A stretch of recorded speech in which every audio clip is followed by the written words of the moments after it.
What I think I'm seeing?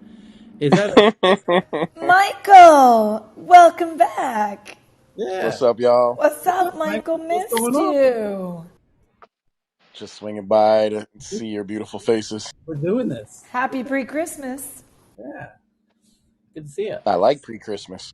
Yeah, we all love pre-Christmas. Tyler promised Christmas music tomorrow. Starting tomorrow, we're gonna start with Ooh, Christmas music. We're gonna have some eggnog while we're with that. Are we gonna have like a little Christmas happy hour? Might as well. And well, by the way, eggnog is a Bring very your booze. that's your very American version. The Europeans have glug, by the way. Yeah, and I like coquito, which is the Puerto Rican version, which is so much better. I'm very fond of the spiced wine Yeah, during that's really nice. yeah, They're it's doing a takeaway here in Holland, so yeah. we're still keeping that Christmas spirit up. I'm amazed that didn't make it over to the States because it's nice. I know, I'm Oh, surprised it too. totally had. My husband makes spiced wine for Yeah. Anne Halloween. Marie's like, yep, we're making it. Oh yeah, we're making Or it. was We've that made Annette? it. We've had an ongoing supply between. We just kind of merge Halloween Exactly. to Thanksgiving to Christmas with the spiced wine. Brilliant, brilliant. But by the They way, actually are doing a spiced wine now, like throughout the botanical gardens in Brooklyn. It was the first Nice. time I had ever had it, and it was Super definitely tasty. worth it. Yeah. yeah, basically, we're all just finding the most festive ways we can to get shit faced. Pretty much. And Michael, we love your sense of humor. Anything to sort of get under the mistletoe and just get lit. Literally. what I want to know, I want Messi to jump on stage because I want to know how they get wasted in Ethiopia. Messi's on stage in Clubhouse. Okay, Messi, you let us know whenever you're ready. Okay, I'm ready. We're streaming. It's happening. We're here. It's live. So the top story. Ethiopian Christmas is, by the way, is different. It is Coptic Christianity, so it happens on January 7 separately on a new calendar. So there you go. But there is a lot of mead wine. Do you know the mead wine? No. That it's like kind of honey wine. Mm. Because I Ooh, think that somewhere in sounds tasty. California as well, they have it. We Yeah, go for some. that's the big Hmm. famous one. That sounds There you go. tasty. Hello. It's like honey whiskey.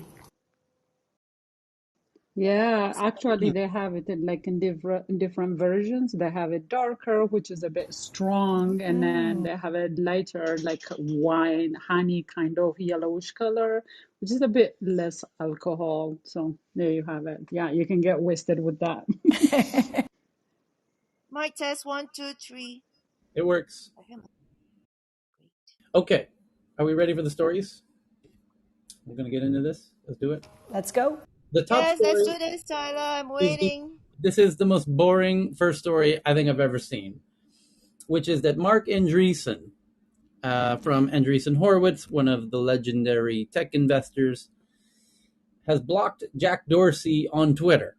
So this is blocking the creator of Twitter on his Could own. we get Michael's commentary on this, please? Because I think it would be quite You interesting. got to admire somebody who's got the audacity to block the creator of the app on their app. You know, That's like blocking the Brilliant. admin in a Facebook group. That's the admin of all admins, and you just said, "Well, screw you." It's so like blocking Tom on MySpace. yeah, exactly. Right. Yeah. Blocking Tom on MySpace. That's really brilliant. So, and it's a little ironic because that Jack Dorsey, being, the boss of Twitter, could, still, the whole point of blocking somebody generally is to prevent them from seeing your tweets, right? Well, Jack can still see your tweets, Mark, Mr. Andreessen. That's not going to stop Jack from seeing your tweets, Mr. Andreessen. So, but Mark is notorious for blocking lots of people. And as you can see, when Jack got this block from Mark Andreessen, he says, "I'm officially banned from Web3," and that was his point, was that Web3 is not this big libertarian fest that everyone thinks it is, that it's actually controlled by VCs. And he even implied, Elon Musk said, "Yeah, where is this Web3?" And Jack said it's somewhere between A and Z, implying that Web3 is largely in the hands of, or disproportionately in the hands of Andreessen Horowitz, which is Marc Andreessen. So as soon as that happened, Marc Andreessen blocked Jack Dorsey on Twitter. And Jack then responds saying, "Looks like I'm officially banned from Web3 because Marc Andreessen banned me." And that's your little drama. And as I said, that's the stupidest big headline that we've had. We do these headlines every day. We start with the big ones. We don't pick the order. And this is the stupidest one I've ever seen. It is what it is. But it's interesting to see drama and beef between Silicon Valley titans. Clash of the Titans. It's the equivalent of a toddler closing their eyes to hide from their parents. It is a bit like that. I'm officially banned from Web3. And then people are responding to Jack, showing that they too have been banned from by Mr. Marc Andreessen. In fact, there's all kinds of A-listers of tech that have been banned or blocked by Marc Andreessen. My friend Jason has been banned or blocked by Marc Andreessen, and then refollowed at least 3 times that I know of. So they are not permanent bans by any means. So there it is. So clearly that struck a sore point with Marc Andreessen about Web3 and Jack calling it out. And that's what a lot of people are responding to Jack, saying, well, you hurt his feelings because you exposed that Web3 is actually not what it's all being hyped up to be. And you hurt his feelings. And so now you join the ban list, the block list. Tyler, I think Yes. you can't hear the Twitter space. Oh, can I not? Hold on. That could be true. Sorry about that. Hold on. Let's fix that. Thank you, Cheryl. Okay, so was there somebody in Twitter space trying to make a comment there? Evan. Hold on, Evan. Why can't we hear you? Hold on. Give us a count to 10, Evan. What's going on? Did you just close Twitter space? It's open. Oh, yeah. Did I jump up? Mic check, Evan. I can't hear you. What's going on there? Yeah. I see his mic moving. I see him unmiking and trying to talk. Yep. For some reason, I was bounced out as well, so I'm not trying to be angry. I can hear Evan's voice I know. and yours as well. BB, I can figure this out. Thanks. JT, can you unmic again and count to 5? No, I don't think they can hear you. Oh, I'm muted. JT, can you please unmic and count to 5? He just did. I know. And now I go again, JT. JT, count to 5, please. I just figured out the problem. Give me 2 seconds. There we go. Oh, Jesus. Man, Twitter, what is wrong with you? JT, please unmic and count to 5 one more time. Absolutely. 1, 2, 3, 4, 5. There we go. We're rolling. Thank you. And Evan, if you could please unmic and make your point just one more time. Evan. Mr. Evan. Tyler, save me. Okay, got you. Were we talking about interoperability in the metaverse yesterday? Yes, we were. Evan is in Twitter space. There he goes. He's unmuted. Go ahead, Evan. Oh, now he's a listener. What the heck? Invite to speak. Looks like they're having some bugs over there in Twitter space. Okay, that's all right. So whenever Evan can be joined as a speaker and make his point again, that's fine. And we'll move on to the next story, which is... one quick question. Yes? He was trying to make a comment about Twitter on Twitter, right? Yes, perhaps he was. He's restarting because he thinks he did something wrong, which he didn't. It was my fault. I didn't have my little Bluetooth thing turned on. Anyway, Bloomberg is the next story. That they have internal documents that show Amazon is struggling to retain Alexa device users in some years between 2018 and 2021. 15 to 25% of new Amazon Alexa users were no longer active after 1 week. Early holiday season since 2015, Amazon has counted on selling lots of its Alexa voice controlled smart speakers. And let's see, what's Bloomberg trying to say here? Internal memos detail the company's efforts to keep customers engaged with its Echo smart speakers. And according to I wonder why that is. internal to well, maybe they're getting a little data out of you. According to internal data, there have been years when 15 to 25% of new Alexa users were no longer active in their second week with the device. Concern about user retention and engagement comes up repeatedly in internal planning documents that Bloomberg viewed. The documents, which covered 2018 to 2011, detail Amazon's continued ambitions for Alexa, including plans to add more cameras and sensors that would allow devices to recognize different voices or determine which rooms users are in during their interaction.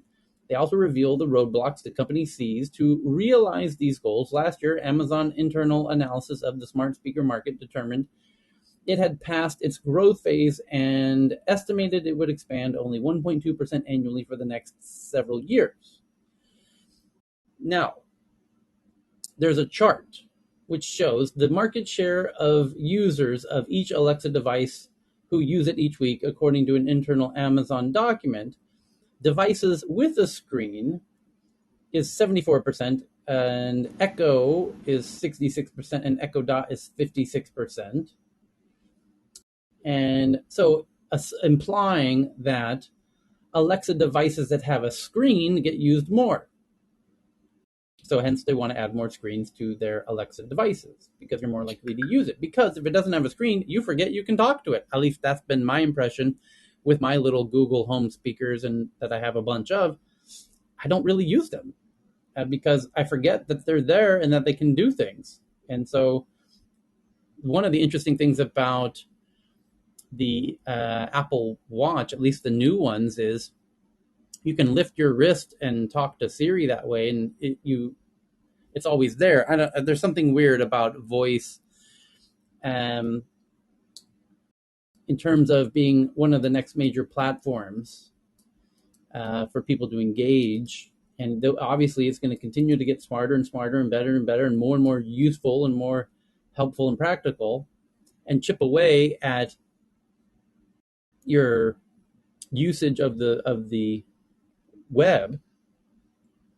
But I think the problem is currently app developers have struggled to figure out how to make really useful sort of voice-based apps work in a very seamless way with your voice and these devices. For example, hey, tell me, you need some really compelling use cases for other apps that already exist. What would Tinder look like in a fully voice version? What would other really popular apps, how would they function in a totally voice way? So it's a struggle, and I think developers are struggling. I think the platforms themselves, mainly Alexa and Siri and Google Assistant, are struggling to make that really simple, with one notable exception. I think Spotify has had more success than anybody, because you tell Google or Siri or whatever, hey, Google, play jazz music. And because, for whatever reason, when you do that with Google, it defaults to Spotify, implying that Spotify has figured out a better way to do it than even Google Music has. Because you would assume Google, with Google Assistant, would prefer to send you to Google Music, which is their attempt to compete with Spotify, and it never really took off. They could do the same with YouTube, though, because YouTube Music is now Google's version of competing with Spotify. They still don't send you to that, even though they probably would like to. But some kudos to Spotify and its team for figuring out how to make that use case functional. And I do use that quite often as a use case for these voice assistants. But there's got to be other really compelling.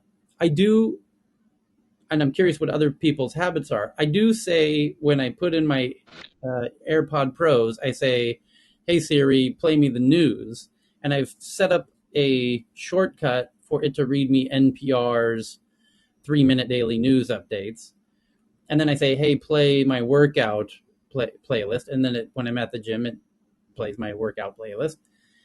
Other than that, it's surprising how little voice uh, people are using, considering how much potential power it has.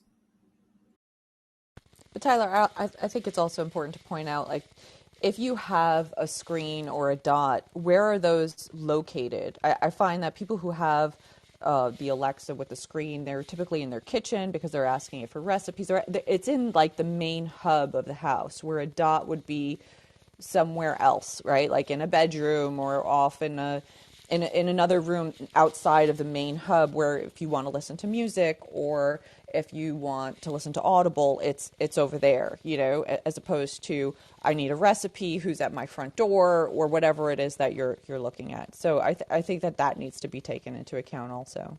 Yeah. Anywho, The most, I think normally if you have, when you drive, so you said, "Hey Siri, where, for example, where I like to go, please plot the route." It's something like that. I think it's most used case in the real world, because in the car you can't touch the screen yourself. So finding the route, yes.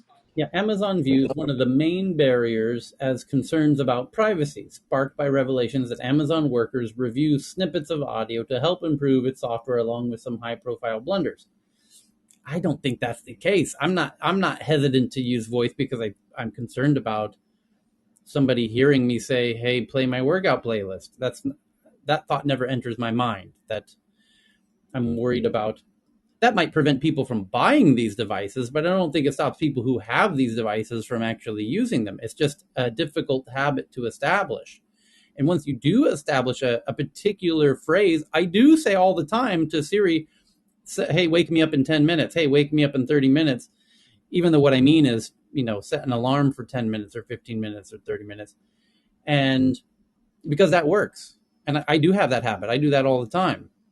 But it's difficult to get one of those habits working repeatedly, although it is getting easier, and they know they need to get it working easier. Anyway, so Amazon's, and then that's the issue, is Amazon, and I would say all of these platforms, Siri and Google, are all not quite getting the adoption that they might have imagined they would, because voice continues to sort of lag behind its full potential. Anyway, so Tyler, do you think that's going to change when AR glasses I think it is. actually come out? Because when I'm wearing my Ray-Ban smart glasses, I'm telling Facebook, "Hey, take a picture. Hey, record. Hey, play the next song. Volume up, volume down." Yep. Literally, don't even have to use my hands. Yeah, I think it totally will change when you're wearing glasses, because, and I wonder what Siri or Alexa or Google Assistant might look like in AR or VR. It might actually have some sort of virtual presence that reminds you that you can engage with it. Do you guys remember the movie Tron, where there was this little character called Bit, which is this little floating? Oh man, you're old, Tyler. I'm old school. Well, I was the Tron Light Cycles West Coast champion, by the way. Just so you know who you're talking to, pal. So yeah, I fondly remember Bit, floating around, and it was exactly this. It was a floating object that was a virtual assistant that you could talk to, and it was kind of like the embodied version of the Starship Enterprise, which is kind of Siri or Alexa or Google Assistant, where it's this faceless voice. It's like you're talking to the whole spaceship or something. I like the idea that you're talking to this little floating clippy, to use a Microsoft Office metaphor. Yeah, they Virtually. need to get And Alexa if in Nick, more things. I mean, they're trying, but the idea of talking to some black box that sits on your bedside is just not going to work in the long term. It's got to be in a car. It's got to be in your fridge. It's got to be like in your glasses, as you said, and it's got to get practical for our daily lives and not just that speaker, so to speak. I Just a also little it's going to be comment. extremely cool until free downloadable apps that allow you to hack somebody else's voice and hijack their AR glasses become commodities. Just And I wish Nicholas were on stage, because voice hacking is probably, the very next big hacking opportunity. Just So a quick thing on the augmented reality parts for the interface. One of the things is that whenever you create a new interaction paradigm, whether it be like, hey, look, here's a GUI, you can like, click on things with the mouse, or hey, we've got keyboards now, or look, we can use touchscreens, but we have to like, paw at the screen, so make everything really big icons, and make everything so that everything is, even if you're not interacting with it, it can like, swoosh, and go scroll. It's very basic zoom in, zoom out, multi-touch. These are very basic interactions that we take for granted, and it took a very large amount of R&D to test it over a very large number of people so that you can have like even small children pick up and use these things. A lot of that work has not yet been done for augmented reality. The virtual reality interaction space is actually a little bit more developed. The augmented reality one, even though in some ways it could be argued been around for a little bit longer, very basic things like how do you do a menu? How do you do like a scroller or a slider? How do you basically increase something or make it go up or go down? uh, how do you display text? Like these are very, very basic, one-on-one type kinds of things that we have not had a uniform solution that works in all the contexts required. There's prototypes, lots and lots of prototypes, but they don't quite all work right. HoloLens has one of the more developed infrastructures, especially with the two where you can wave your hands and interact with different things, and they have it's kind of cool to actually be able to physically tactile hit the buttons. Um, but we're still not there yet. And the reason why this is really important is that some of those criteria are a little different when you're controlling so much of someone's visual field at once. It's kind of like the keyboard, when they create keyboards for the first time with stuff, they're like, oh, if you do this wrong and require this typing sequence, people might get, wrist strain. Or, oh, if we have like the touchscreen work a little bit different like this, people's thumbs might get tired. It's a little different when you're going with an augmented reality stuff, because if you do it slightly wrong, people might puke. And this is where it gets a little bit interesting, because the consequences of getting the user interface wrong are actually a little bit different from others. John, you mentioned earlier about like voice hacking. Well, it gets a little crazier than that, because it's one thing when you have your identity stolen. It's another thing when you're wearing some glasses and essentially someone says something that messes with your visual field, and then instantly you're feeling ill and want to basically throw up on everything. That's something that can literally happen within seconds of you hit a button, and there's visual stimuli you can get that is guaranteed to get people to hurl. The consequences Imagine could it, be a lot more interesting. imagine if that's the driver of a car with their AR glasses. Oh no, that's not going to happen. No, we're going to be automated cars before we're at that point. It's a I would not trust someone that has a hackable field of vision driving a car. Well, That's not a fun it I really scenario. is about the wanted to, application too, right? Sorry, go um, ahead. I wanted to say, If this is voice will Valerie, I just just want not to say I don't think it's about the user experience. I think it's about that Alexa still is not solving whatever the consumer problem is. Because if it was solving the problem, there would be consumer adoption. This is Valerie, and I'm done speaking. I wanted to say voice will just not be enough at some point. We'll have to collect more data points. Since people are using Fitbits and watches, we can combine face, voice,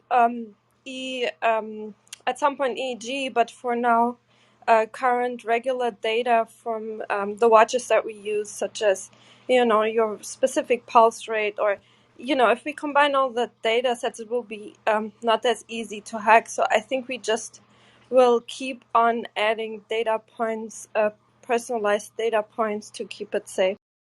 I just realized another interesting aspect, which is as an American working in Europe, living in Asia, the It's quite a title there. How many continents? Can you throw Antarctica in there too? yeah, but it's as a native, I probably have the accent that is most recognizable and the first to be trained on these platforms, which is kind of Southern California accent, right? So and even I, think it's obviously got a room for improvement and what have you, although it's made incredible improvement over the past decade. But my Swedish friends are usually very low on the list, relatively, of places to get their Swedish accent added to these platforms, and they're used to being first for everything. So it's an interesting change there. But There's some researchers that have done comparisons between languages of like how accurate the platforms are across languages, and apparently Scottish is unusually difficult to get with the Scottish accent. Uh, and our human targets aren't even more helpful on that one with things. But where it gets extra tricky is one of the newer techniques is you say, well, if we just have a better language model behind it, then you can kind of, even if the language comes in bad from the voice parser, you can at least get the language part correct. Except the large language models that they're using to compare lots of languages together are trained off of public data sources. And wouldn't you know, one of the larger public data sources for Scottish language is Wikipedia. Unfortunately, there was actually a little bit of a scandal around this because Scottish Wikipedia apparently was vandalized by a very bizarre incident where some some 17-year-old kid basically vandalized the entire Scottish Wikipedia, and it was so bad that it just they don't know how they're going to fix it, and so it's still that way. And all the large language models that were cross language that were trained on this means that for Scottish accents, they're kind of fucked for the near term future until they figure out how to solve that one. So, should we go to the next story? One little detail is Alexa at Amazon has more than 10,000 people working on Alexa, that's a surprisingly large number of people working on that project. But they're again, the main takeaway is they're expecting 1 point something percent of growth for the years to come. That means it's going to take, at that rate, it's going to take 50 years for that to really mature into a big platform. And that's a problem because developers generally will embrace it if it's a huge opportunity. And strangely, I think it still is. It's just there's quite a bit of friction. Like Spotify is gaining rather handsomely by people who say, hey, Google, play me jazz. And then it says, okay, playing you jazz on Spotify radio. Why And didn't Spotify launch their own hardware platform? They could easily compete with these others. What would be interesting? I believe they are actually.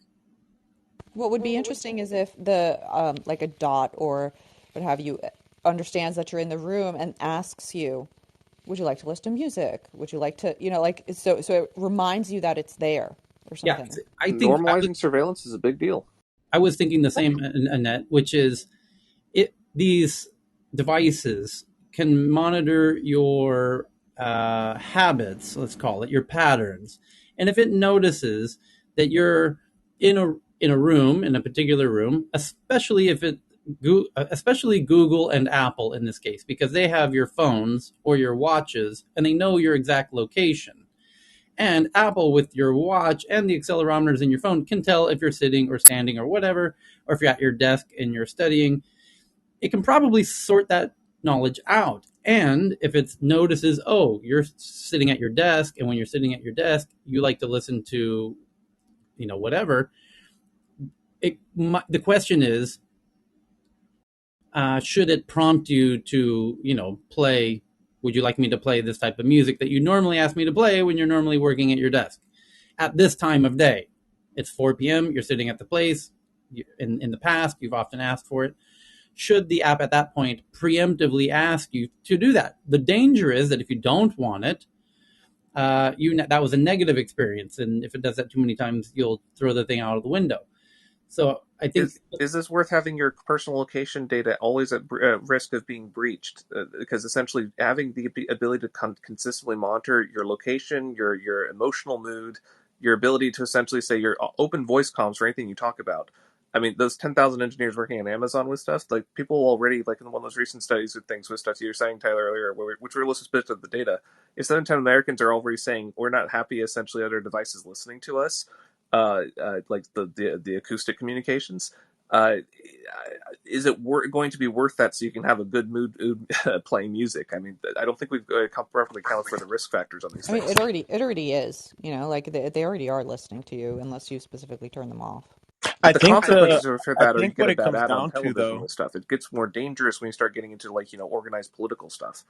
I think what it comes down to, though, and because I mean, the real question here, people are purchasing these things, and as Tyler said, within a week, they're like, "Well, I'm done with that." And the question is why? Why does that happen? Because I remember the very, very, very first time Apple ever demonstrated Siri. A girl was running, a woman or a man was out on a jog, and asked Siri if it was going to rain over that weekend. And Siri told him, yeah, you might want to bring an umbrella.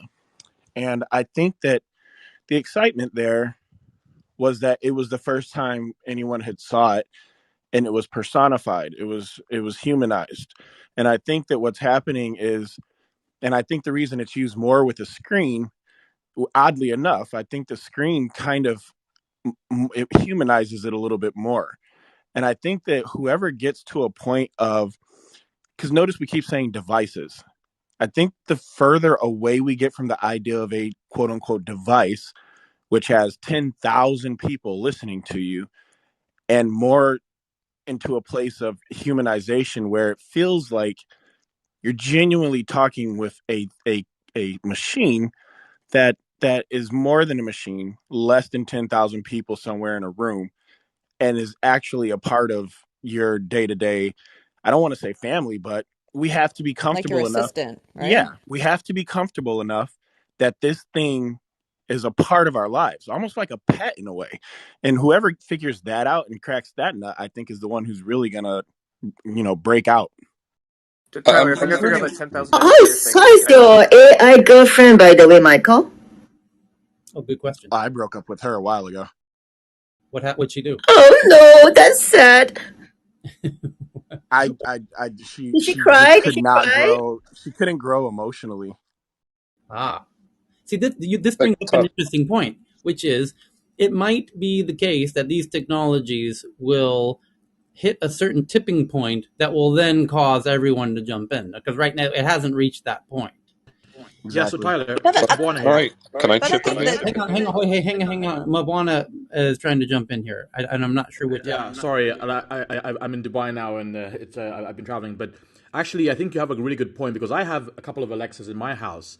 And I don't know if you remember yesterday's tech news. Ben mentioned that he was tinkering around with Home Assistant and smart home Right. kind of platforms. yeah, I yeah, actually yeah, think smart. yeah, I think the tipping point is actually related to that because I bought three Alexas, one in my living room, one in my dining room, one in my bedroom. And I have about 70 connected devices in my house. I think it's one of the, I'm pretty certain it's one of the smartest homes in East Africa, probably not in the world, but I have a ton of devices. Philips Hue, I have a wireless doorbell, but a bunch of stuff. And I still revert to just using a clean interface to turn things on. But Alexa's dramatic is quite powerful, and I think one of the things that they're betting on is it being the like hub for your home. Because of course I have a Philips Hue hub, I have a Samsung Smart Things hub, I have a bunch of hubs that, and there's a standard called Zigbee where they're all meant to talk to each other, all these smart devices, and they're all competing on this. Of course, Google Home, is also doing this, and so is Siri. So when you buy a smart device, you're often looking for that. Does it support Alexa? Does it support Siri? And that's causing a lot of fun and confusion in the market because you don't quite know. And so what I'm thinking here is that the adoption will probably come when this is all made a lot easier so that people can buy, because I think the IoT smart home is probably more realistic to be adopted like a driver for Alexa and voice assistant than say like VR. I think so anyway. But the problem is that the market is so confusing to get everything to work together. And so I predict that Amazon and Alexa will start to acquire or release more of their own smart devices because maybe their own light bulbs, maybe their own. I mean, they have that robot thing, right? And other stuff they're trying to release bigger screens. I actually, because I was listening to this conversation, I realized that the use case we always fall back on is playing music. That's just too narrow, right? It needs to be much broader. It needs to be like disarm my security. It needs to be, boil my kettle. It needs to be a lot more things you can do with your voice that is wow than just play your music. I think people just revert to playing your music and then that's it. But it needs to be a much, much broader. And I think, some of the more like once smart homes become more reality, then Alexa and all these voice assistants become more powerful because you can do a lot more in your house than just play music. Brief Yeah, point: wait. Amazon's proven willing to play dirty whenever they essentially have either acquisitions. You saw what they do with Amazon Basics, etc. They are willing to be hyper aggressive about things. I think there's one things to consider is that it's going to become socially inappropriate to discuss business matters when there's smart devices nearby, just because there's no guarantees that data is going to basically stay on your device. Those 10,000 engineers, essentially, you mentioned earlier, Tyler. I think we might be interesting. I'm not actually sure if those 10,000 engineers are all programmer engineers, 500 grand in Silicon Valley type kind of things, or Seattle like we think about them. It might be literally they're paying like 1,000 engineers to work on something, and then they have 10,000 or 9,000 people doing quality assurance at $3 an hour in That makes Bangladesh or something. I think it also will Amazon step up and actually get behind Matter, the protocol that allegedly is going to unify all of these connected things. And if they really do step up and treat Matter as an open, interoperable standard, then there is a big, opportunity for all these things to talk together and be seamless and plug and play. And I have my doubts, but maybe CES will be some news. Thanks. I Tyler, would love to change this perspective to talking about health assistance instead of talking about the convenience and consumer assistance. So this is Susie from Denmark. I worked with HTech and CareTech, and we have a huge challenge in society. That is, we have a health system that is under pressure.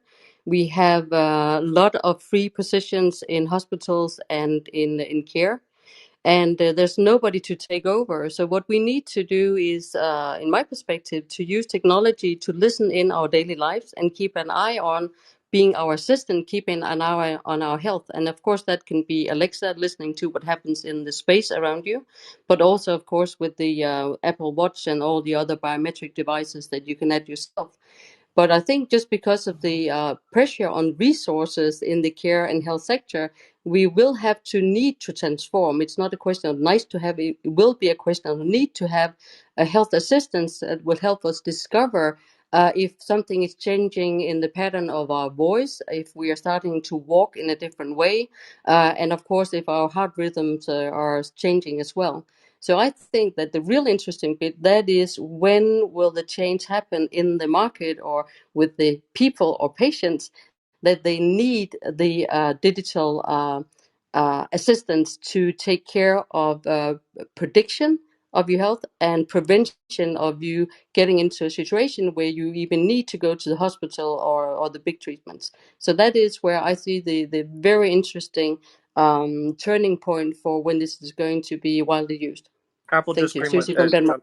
Apple just greenlit Johnson and Johnson for their board members with stuff with the former CEO there. Google just basically bought out the guy that's going to take over the FDA thing. I don't think even quits his current job as general counsel for Google. Amazon, of course, has basically purchased a number of the companies that basically ship the pharmaceuticals in a way that can give them a huge footprint for being able to have the physical infrastructure for this. Every tech company that's launched essentially everything from the wearables, where they have the smart devices that you wear that monitor blood pressure and such, biometrics. These are basically soft in place that they want to basically move into the space. The problem is that because it's so highly regulated and there's so many existing players. I mean, these are the guys that successfully fought for Obamacare and all these other things.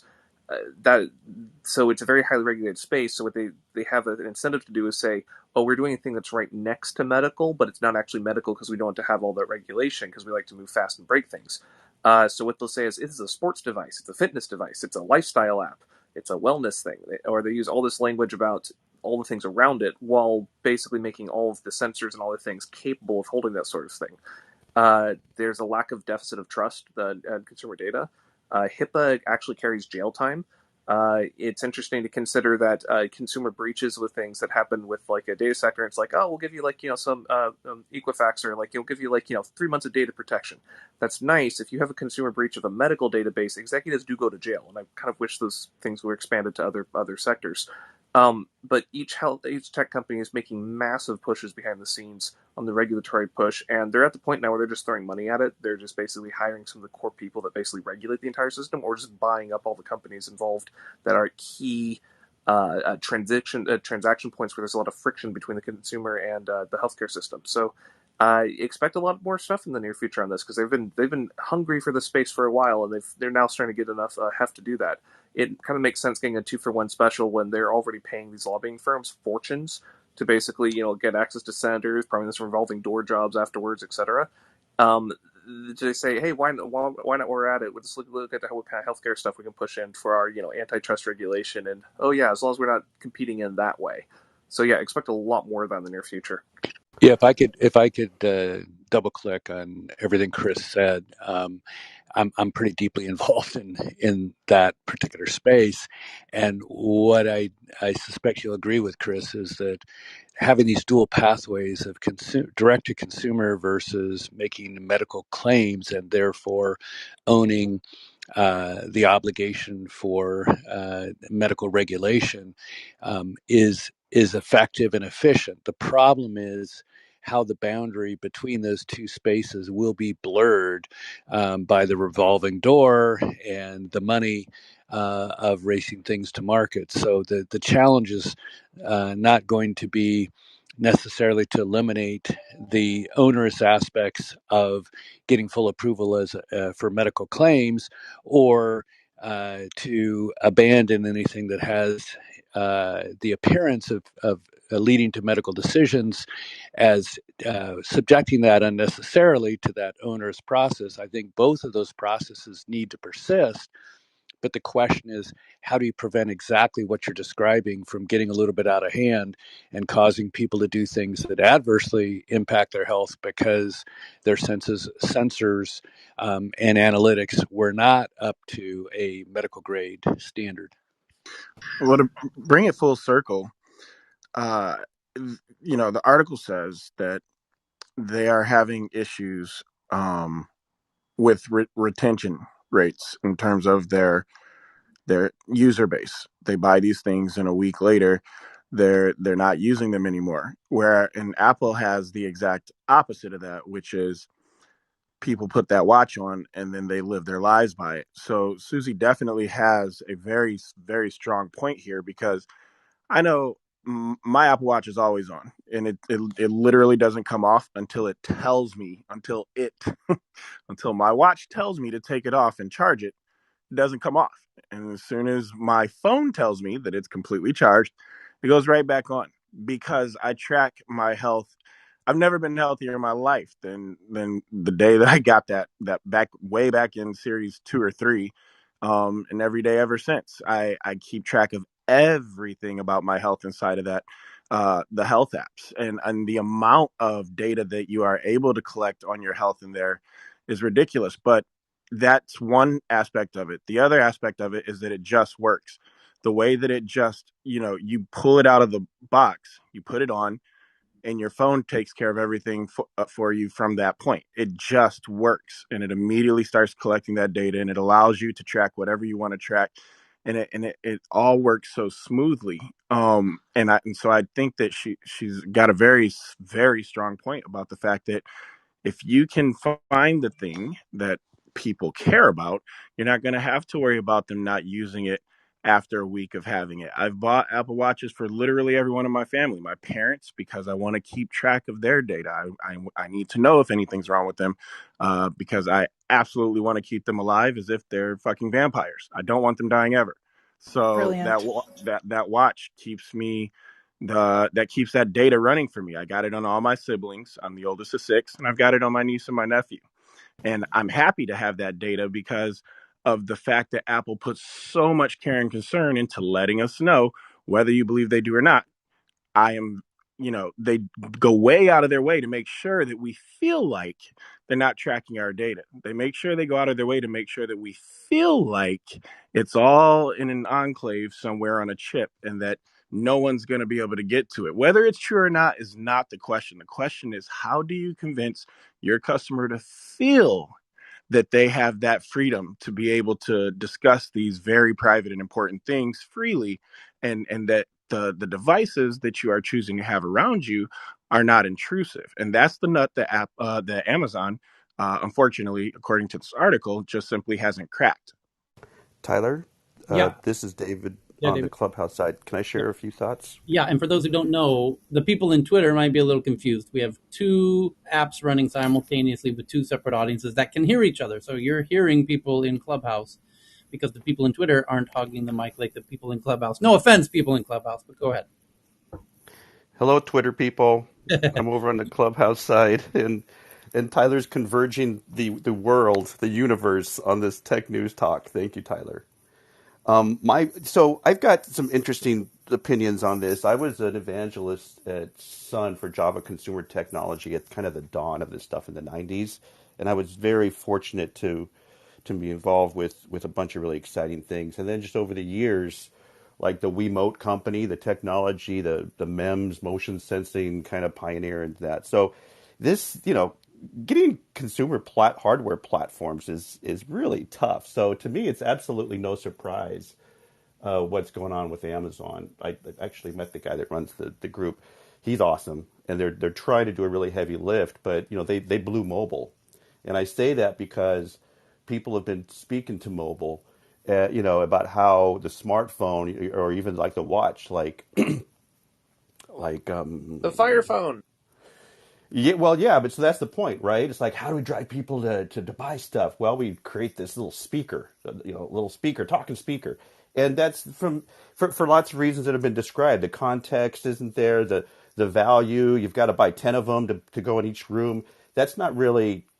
That might be a solution, and somebody might try that, but that's not. Let me restate that. That's not a massively commercially viable solution, but enough people are nerding out where they'll jump into it. But let me just remind you one of the truisms about how do these things get traction. And I don't know if how many of you remember the term killer app, but killer app, we talk a lot about data now, but data means nothing until it's actually communicated in an app that conveys massive value in context, and the context and the value is what gives you a real opportunity. This passive buying and shopping and the music is not the compelling thing. That's why the smartphone is just wherever it's the hub. You've probably heard of that as well. It's like it's the hub of how you take different services and things to your life. The fact that it's mobile in your pocket is everything. It's everything. So, not to say that it's going to stop there, but it is when people talk about everybody walking around with the goggles on their head. I can tell you right now, it's not ever going to be as big a market as people with the phone, for a lot of different reasons. But yeah, so it's really for those of us who have watched Google and Amazon try to keep up with Apple. It's another kind of saw that coming a few years ago. Um, but Brent. but on the medical versus, let's see, let me restate this, on the medical versus wellness. So over at Movea, we were trying to do a lot of this, and we had to make some real conscious decisions to not do medical devices because of the heavy lifting. It is holy crap. That's a totally different business, the med tech business versus just wellness, like the Fitbit. When you look at Fitbit, it's a wellness device, and it was a massive, massive pop cultural explosive success, right? We had a company that we had partnered with in Europe though, and they did this. They put some really cool motion sensing in a little tiny device that went on people's wrists in for medical in Europe though, and it was for range of motion studies. But when we tried to partner with some companies in the States to do that, that was just it's much more difficult. So in any case, I wanted to just share a few thoughts to just sprinkle a little bit of history in there, as I like to do Yeah, since I'm David, if I can old mention fart. about that, this is David also. If I can add on to what David said, one of the things that's because I've got 30 years in medical device development. I was on the founding team of ISTAT back in 1992, and I've done a lot of this regulatory affairs work. When we were launching ISTAT, 16 states didn't even allow nurses to do their own blood work back then because of CLIA laws and license laws. So I had to lobby different legislatures, about 10 different states, to even get license laws approved, and then did a lot with telemedicine as well. One of the things that's changed recently I've also added consumer. I've got a product management firm. I've added consumer technology as about 10 years ago. But one of the things that's changed recently is that, like David said, in the United States, people talk about the FDA, but really a lot of the constraints are at the state level, license laws, other issues that state level laws, and also insurance reimbursements at the state level. So that's why a lot of these new innovations don't go into the U.S. They don't get broad adoption because it's about getting critical mass in the marketplace. Even today, there's without the COVID waiver, there's only about 36 states in the country that really have what we would call liberal telemedicine laws. Even in the past couple of years, recently changes though in Europe. Europe used to have the MDD, the medical device, the directive, They shifted to a medical device regulation, and now the European market is much closer to the U.S. market. So a lot of the differences between Europe and the U.S. in launching product is not that different. In fact, we've done products in Mexico, Canada, U.S., and the U.K. all within the past 2 years, and they're very analogous. In fact, many of them really go by an ISO standard, ISO 13485. So, and I would say this, because of these macro changes, when I deal with people from traditional medical device technology companies, Medtronic, Philips, they're scared. Those engineers and those people, the product managers in that space, know that consumers beating them. They can see the writing on the wall. And as hospital to the home, healthcare moves to the home, community-based care, the establishment legacy players, it's going to be like you saw in personal computing and computing with IBM and HP losing market share to the consumer side. That's what's going to happen in the traditional medical technology companies. It's already happening with those players. So, anyway, just want to add that. Thanks. Can I add a different line of argument, please, Go ahead. Tyler? Yeah. Just listening to what the two Davids have said, I think it's right that the devices situation is clarifying, but the technology is moving so fast in the use of whether it's an iPhone or an iWatch to actually collect all your data. To me, what is concerning is what happens when the technology, which I think is fabulous, I think it's well needed. I think as a consumer, it's important that I'm able to log and monitor how my health is developing and to look out for symptoms of diabetes, for CHD, chronic heart disease, and so on. Fine, that's great. But who has oversight of how these things are taken on the market, how the data is used, how it is used to create policy? Because even without the applications and the various devices, humans actually can create policies that are at arm's length from the consumer, from the patient, and therefore the creator of the policy has the authority and power over how that person is treated. So, for instance, the medical fraternity have always had a sort of upper hand over the patient, and policies, for instance, like one here in the UK that was going around at the end of the last century and took a while to sort of come to some sort of discredit, something called a Liverpool care pathway. And somebody who is on the wrong end of the age spectrum, it really concerns me that such policies, which really talk about end of life situations and who decides what when I get to a certain age, and how bad actors, bad agents, bad governments, bad whoever's, even the NHS, can actually decide things for people as you get older to the disadvantage of the older person. And something about that is very scary when it's then taken into the technological side and apps and AI and that come along. Who is there who will be overseeing all of this, who will have oversight of all the ethical practices, all the policies that are potentially going to come up, and how to keep the patient at the forefront of things rather than the money gained from the development of the app, the use of the app, and so on and so forth. I hope this makes sense. It's quite an involved thing, but there are policies that act negatively against consumers, and we need to look out for that. Technology is wonderful, but thank you. This is Pat, and I'm done. Pat, that's such Hey, a can I powerful. add one I'm thing sorry. there? Oh, sorry, David. Just to add to what you guys are saying and the distinction between the wellness and the health, the wellness devices are going to start being regulated as well.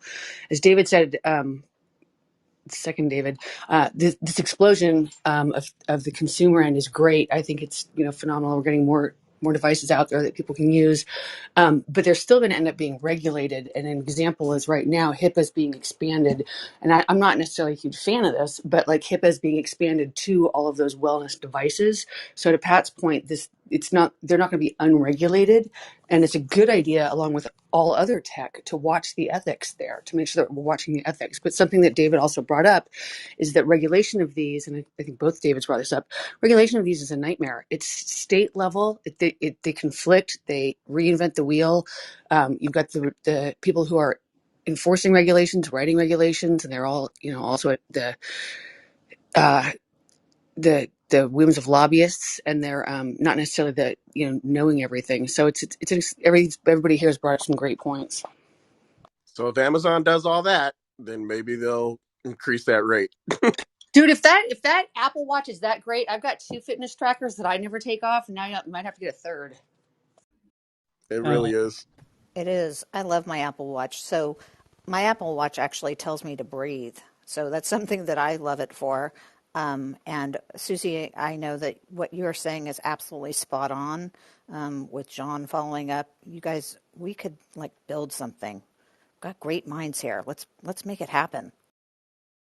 So I'm okay. not sure if Yeah. anyone mentioned this because I was on a call, but Whoop has a really great device also. I think that's what it's called, Whoop. That's what I wear. I wear a Whoop and an Aura, and I actually prefer the Aura over the Whoop. I think it's more accurate and also just a better device. But those are the 2 I have. But listen to how you guys are talking about these things. You see the excitement in your voices when you talk about these things.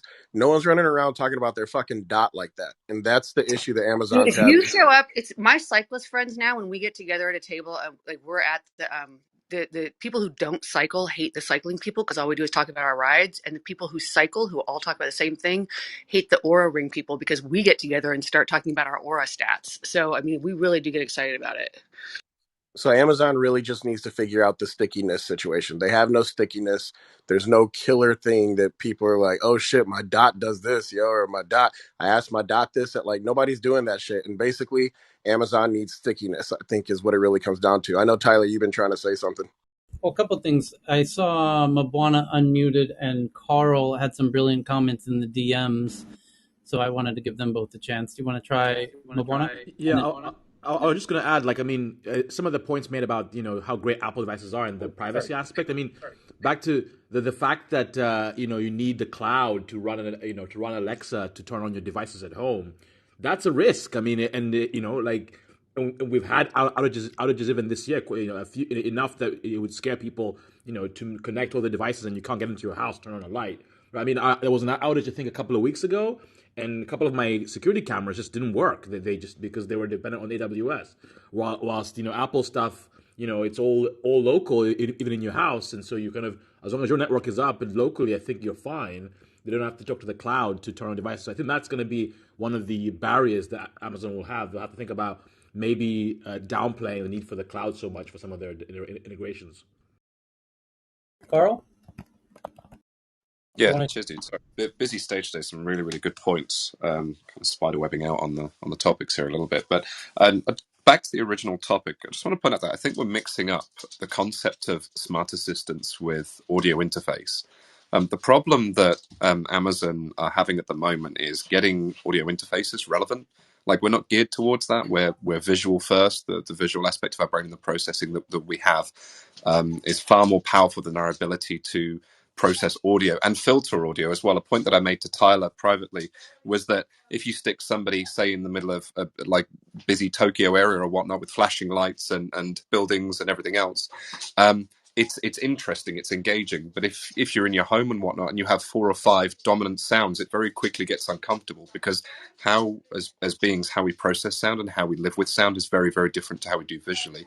The other aspect of it is like there's a fundamental limit of information transfer for audio than there is for visual. Like the reason why that the saying "picture says 1,000 words" has lasted so long is because it's incredibly true. You can gain a much better appreciation of context and information through a visual thing than you can through audio. And there's certain things that you can't do with audio, right? You can't build a menu system. You can't navigate things easily. Like it works really well for a short burst of very targeted information or a command. So do X. It's almost like programming, and that'll get me on to my final point. It's like do X, get X, tell me X. And that's kind of where it ends, because after that point then like we go back to visual because it just works better. It's how almost every species on the planet primarily sort of functions in information gathering. But I don't even think that that's I'm what sorry, Amazon. it's not really true. Actually, the first studies with emotional cues and priming were always done mostly with audio. So we have a very strong connection between our emotions and audio input, such as when you didn't hear something for a long time, and then you hear it, you're directly catapulted into the memory of something combined with the emotional, which is not so much true for the visual. So you have a lot of opportunity there to tap into, our emotional system and memory system, which is, highly rewarding. So there's actually a lot of missed opportunity. Yeah, Yeah, and can I imagination say that also. there's Go for it, John. Go ahead. yeah, can I say that you both created the classic both and rather than an either or. So what you're both saying is absolutely true and in no way mutually exclusive or contradictory. And I think if you parse it out into what Carl was talking about with human machine interaction through voice, everything he said applies. If you talk about human to human interaction with voice, everything Katerina said applies. And if you think about it, in the old meme of ontology recapitulates phylogeny, voice emerged long before text, and so our brain is profoundly wired around voice first. And where this is going to play out in my view in the long run is that as fake news and the epistemic disruption continues to gain speed, trust is going to be at a higher premium than is information or knowledge. And so, to the extent that human to human interaction relies from deep genetic wiring and deep brain anatomy and processing, as trust becomes more of an imperative, human to human voice connectivity, like Clubhouse, is going to resume its historical role in the phylogeny. And the reason I brought up ontogeny is because in a previous discussion on this topic in this room, someone was pointing out the truth that voice is really our earliest deep kind of sustained connection with other human beings. So it's not just in evolutionary biology, but it's in how we mature as individuals. And so, as the metaverse distorts, and it will absolutely distort the relative priorities of the different sensory modalities and teach us even new sensory modalities, a la David Eagleman's work at Stanford,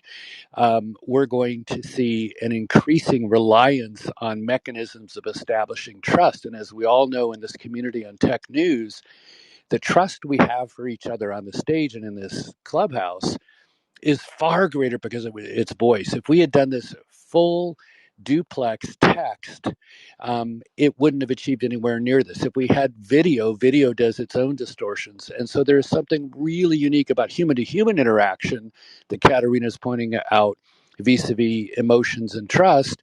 And yet what Carl was saying about the throughput of information in other sensory modalities is absolutely true as well. Sorry, I I'm didn't. really not just speaking about voice, because all the research we do in animals is with specific tones. And also it's studied with music and all kinds of, especially with music, there's a lot of abundance of study how, when you hear a song or just a specific melody, how you completely in that emotional state. And so it doesn't have to be human interaction at all. I'm not entirely sure if I misspoke, but my comment wasn't that vision is the only important sense. My comment was supposed to be, maybe I misspoke, my comment was supposed to be that it's the way that we gather the most information the fastest. And that's still true, irrelevant of any emotional ties that audio may have. Smell also has a very important role in connecting directly to memory. That doesn't change my initial comment, which I was interrupted in making, which was that vision is still the primary way that we gather the most information the fastest. It's the way that our brain is the most. It's the sense through which we are the most optimal at passing at high speed. So it's never going to be replaced by voice. The other two aspects of this are that voice isn't necessarily private. It's not as private as vision. So there we had an instance where Tyler posited earlier that you could be walking around and that your assistant, which is what we're really talking about here, and what Amazon is really driving towards, is perfecting the assistant, not the voice aspect of it. I think is that it says, hey, do you want to do this thing? You're in this place, whatever. Do you want to do this? Well, that's actually broadcasting the way that's broadcasting private information about your habits out into a public space. For instance, if I have a friend over, I don't necessarily want them to know that when I'm in a certain place and time, a certain thing is triggered and happens. And that's the problem with voice. I mean, obviously, if we've got earpieces in, great. But if I want to control it with my voice, again, the thing that I want it to do is no longer private. I'm saying it out loud for anyone to hear. And I might potentially be in a very crowded space where I don't want, my assistant to know. I don't want everybody to know what I'm commanding my assistant to do. So there's some real issues there that will take a very, very long time to work out, which I think will hold voice back. Like, it won't replace the visual systems that we have in place now to access and consume data and to do complex tasks. It won't replace the screen. It just won't, because of these problems. And I think Amazon knows that. I don't think that what they're trying to do, the reason why they subsidize the dot and basically don't really make a profit on it, is because they need the information about people's lives so they can perfect the personal assistant. I don't think it's because they truly believe that the audio assistant is the best way to integrate with a person or anything like that. It's like we throw this thing out there that we can get this information of people's lives, of what they do, of when. We give them a couple of gimmicky things to do, like start podcast and start audio and ask, for the next ingredient, maybe that sort of thing.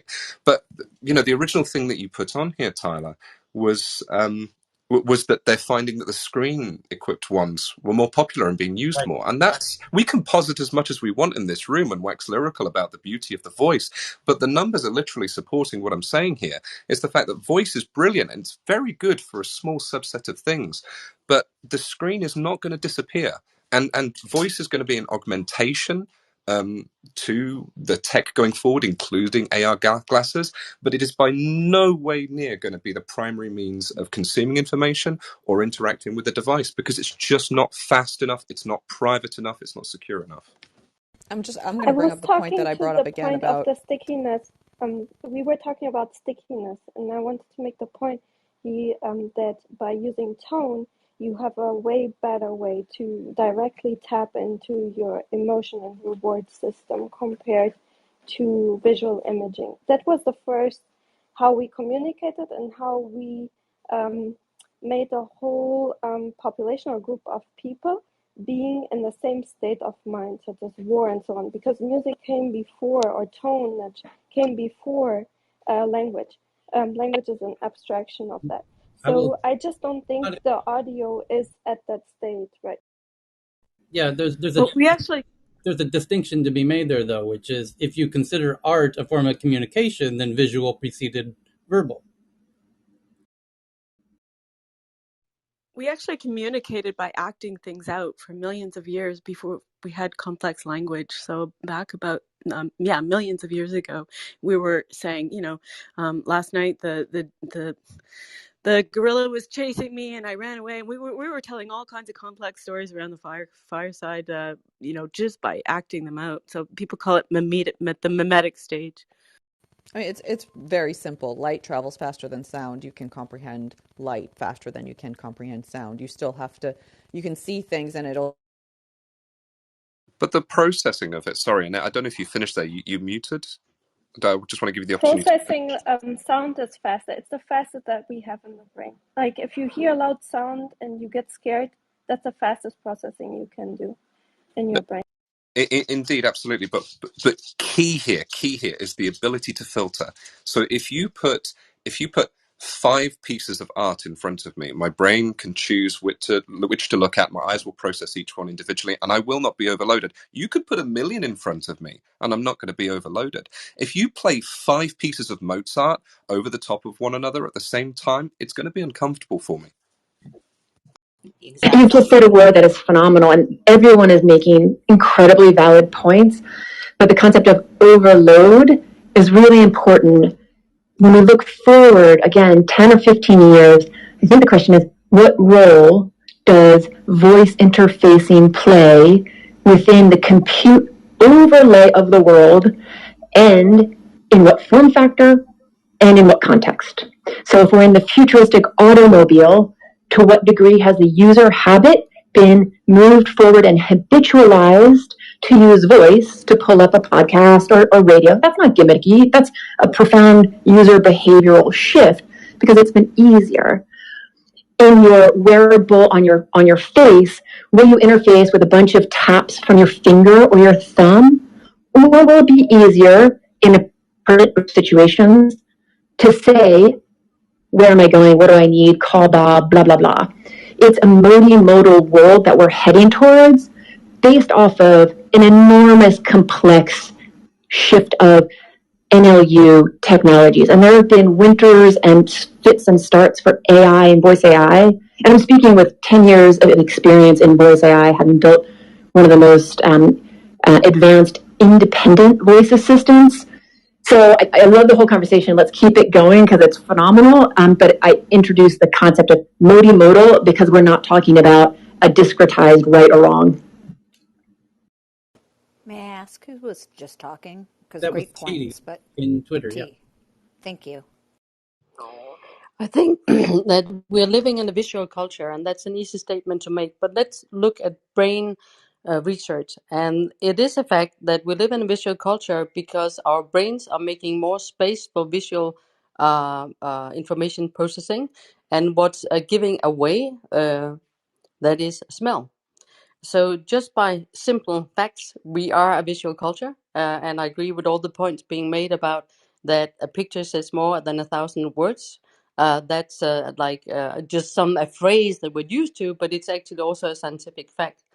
So I'm sure that the visual world is going to be a huge impact on how we're doing. It's going to be a huge part of the whole metaverse, because it is very simple that sounds and every other senses can indicate danger and other things in your surroundings. But the most convincing way of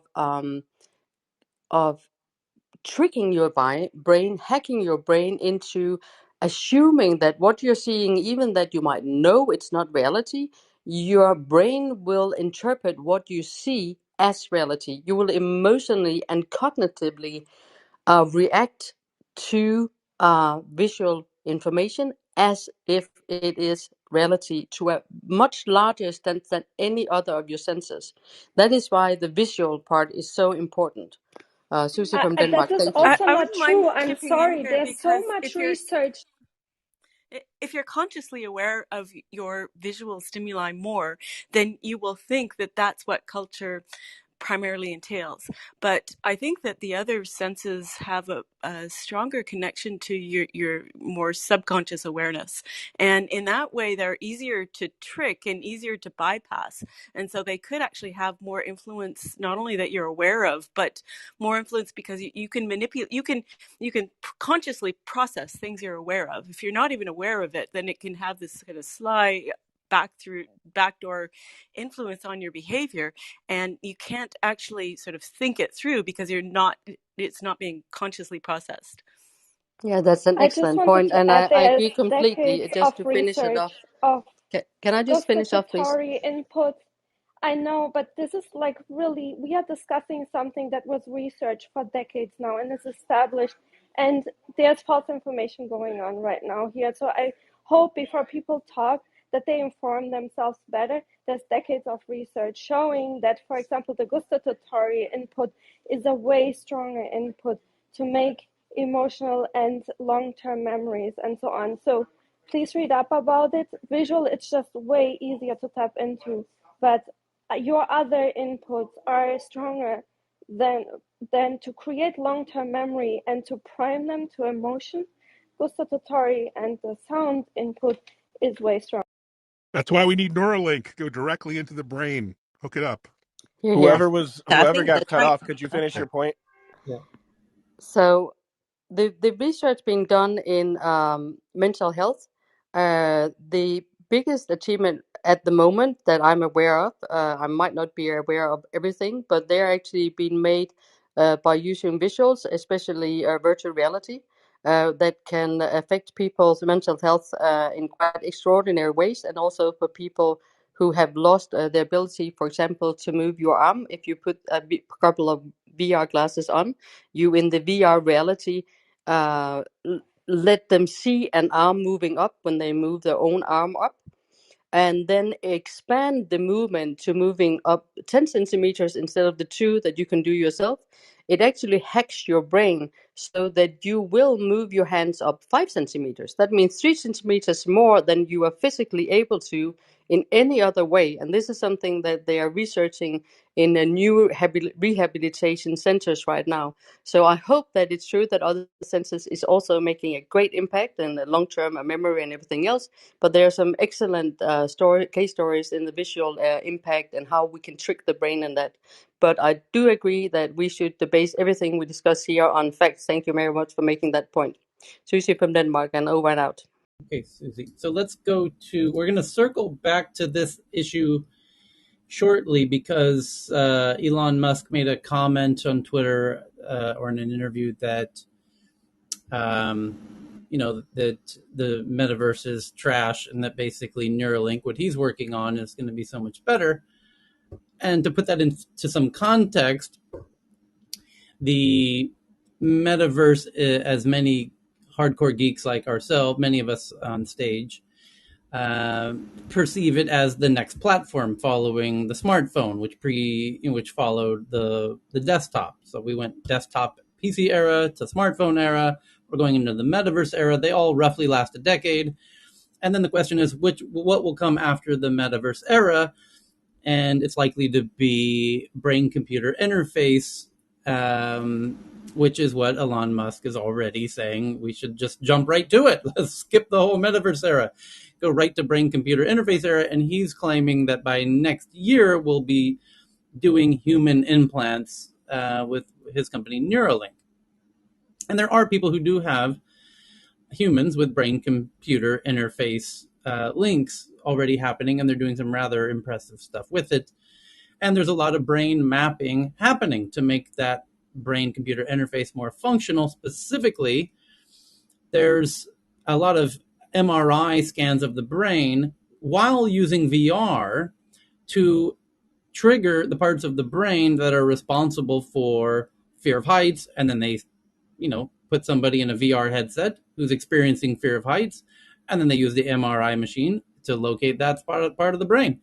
And they're going to trigger other visuals and experiences through VR, let people have the MRI headset, scanning on, and perhaps quickly map out the brain. And that's the interesting question, is how quickly can they map the brain and then match those parts of the brain to the right hardware to combine with your wetware to enable this brain-computer interface future, which should come after the metaverse, although we'll see. Technology seems to be accelerating asymptotically, so we will see. Anyways, Tyler, yes.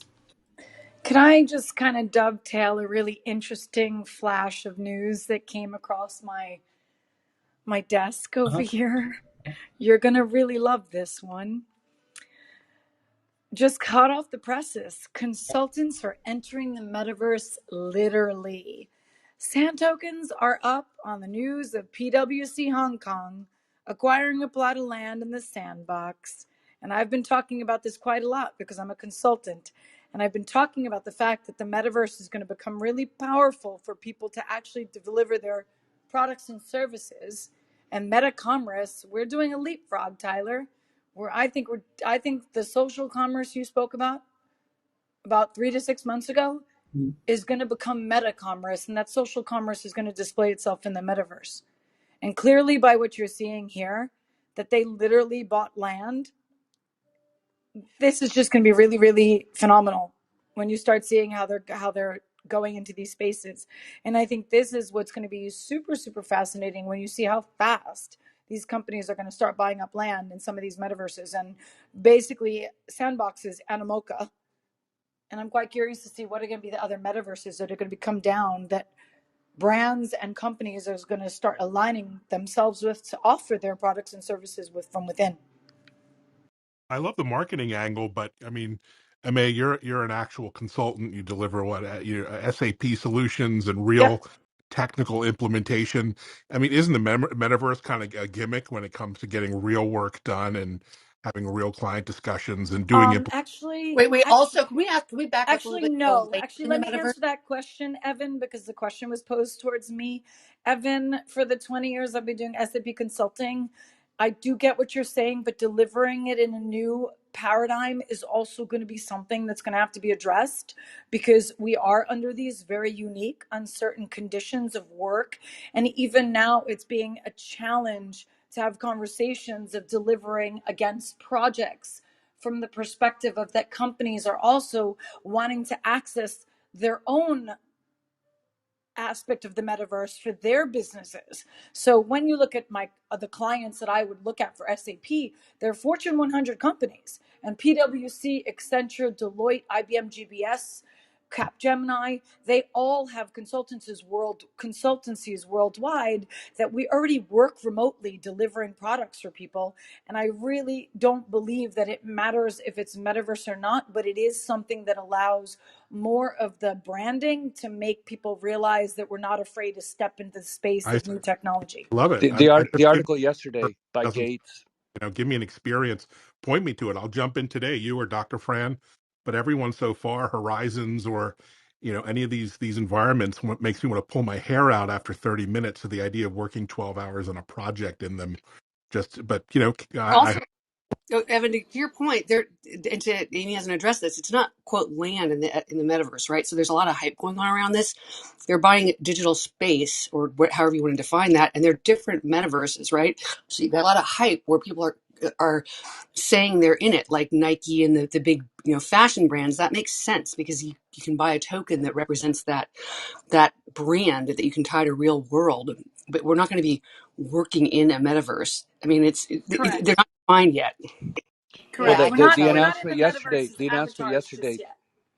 the announcement yesterday that Microsoft is working in collaboration with Meta on linking teams into the metaverse, I think is a major shot across the bow of exactly what was just asserted, that social commerce consulting in the metaverse is likely to move faster than one might otherwise expect. social commerce, totally, Hey, Johnny. I get it. Selling, gaming, marketing, enjoying, having fun, doing tech news all makes sense. But as far as getting real work done, the kind of work that you do and May does and I do, I just show me the environment. I'd love to see it, and I hope it yeah. doesn't give me the cold sweats Evan, after. Hey, You just brought up a Amy, very can I, Evan, you just can brought I up a very give the one real second. world? Evan just Yeah, brought up a very, you're very on. valid statement because my specialty in the context of SAP for the past going on 8 years is FMS retail. So basically, fashion management solution in retail is my stream of business inside the SAP solution. That's my most recent one of 8 years. And as an expert in the fashion industry, because I studied it and that's what I grew up in, and that commerce component, Evan, is massive. And I also do speculate that 2022, as SAP has so many FMS clients, Nike being one of them, Chanel being another, Kieran Group in Paris being another, VF in Switzerland, Richemont, Cartier, Rolex, you name it. All of these organizations that are in the fashion space, my prediction and speculation is that 2022 is going to be the floodgates of the fashion and the retail space of high luxury brands racing into this space, like knocking people over like a Macy's sale at Christmas, because Great, they great from a need to get fashion in. perspective, fashion perhaps, but you've mentioned like global tech companies. I can tell you for certain, Accenture, Deloitte, all the other bigwigs, we're not going to the metaverse, Actually, guys. Suzanne, I actually disagree with you because I Uh, literally just had two interviews Amy, with Deloitte and Accenture in Netherlands with their digital great, division. great. Yeah, I So mean, when you start Suzanne and I looking both at work at the big consulting firms as well, Amy. So we If both if you work if, at if you hated multiple. Zoom, you're really going to love the metaverse. But I mean, I think it is a lot of hype because look, Boeing said they're going to be designing airplanes in the metaverse. Like everyone is just jumping on board. And to be fair, I mean, that would be a great use case given the supply chain at Boeing. But I they think have very Jennifer nailed it, sophisticated. Evan. They I have, think I think yeah. Jennifer stated it very correctly and eloquently.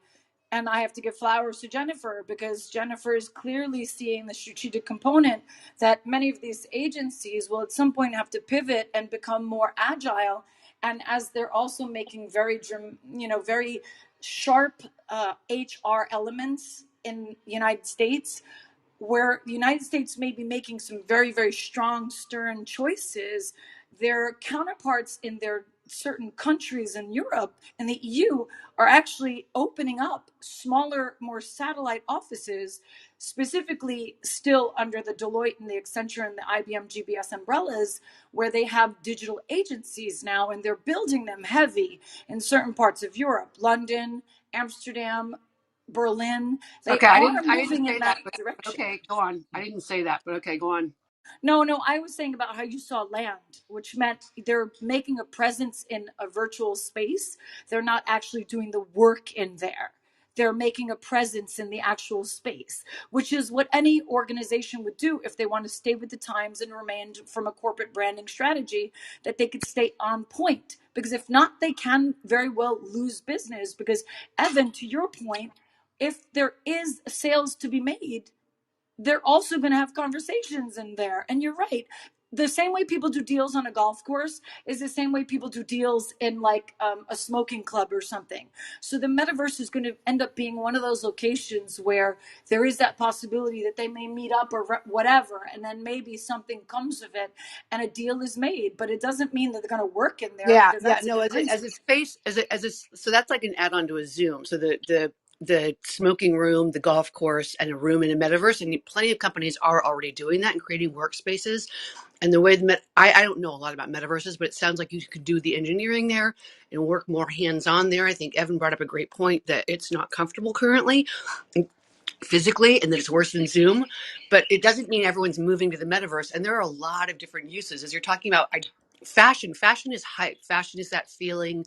It's that self, how does it make you feel? And so owning NFTs of Nike or Gucci in the metaverse is going to be a gateway drug. You can't afford your Gucci purse, but you can buy a Gucci Yeah, NFT. Jennifer, let me And let so me that's read the quote. Let me read the quote from the partner at Hong Kong PwC, and this is just for my consultant geeks in the audience.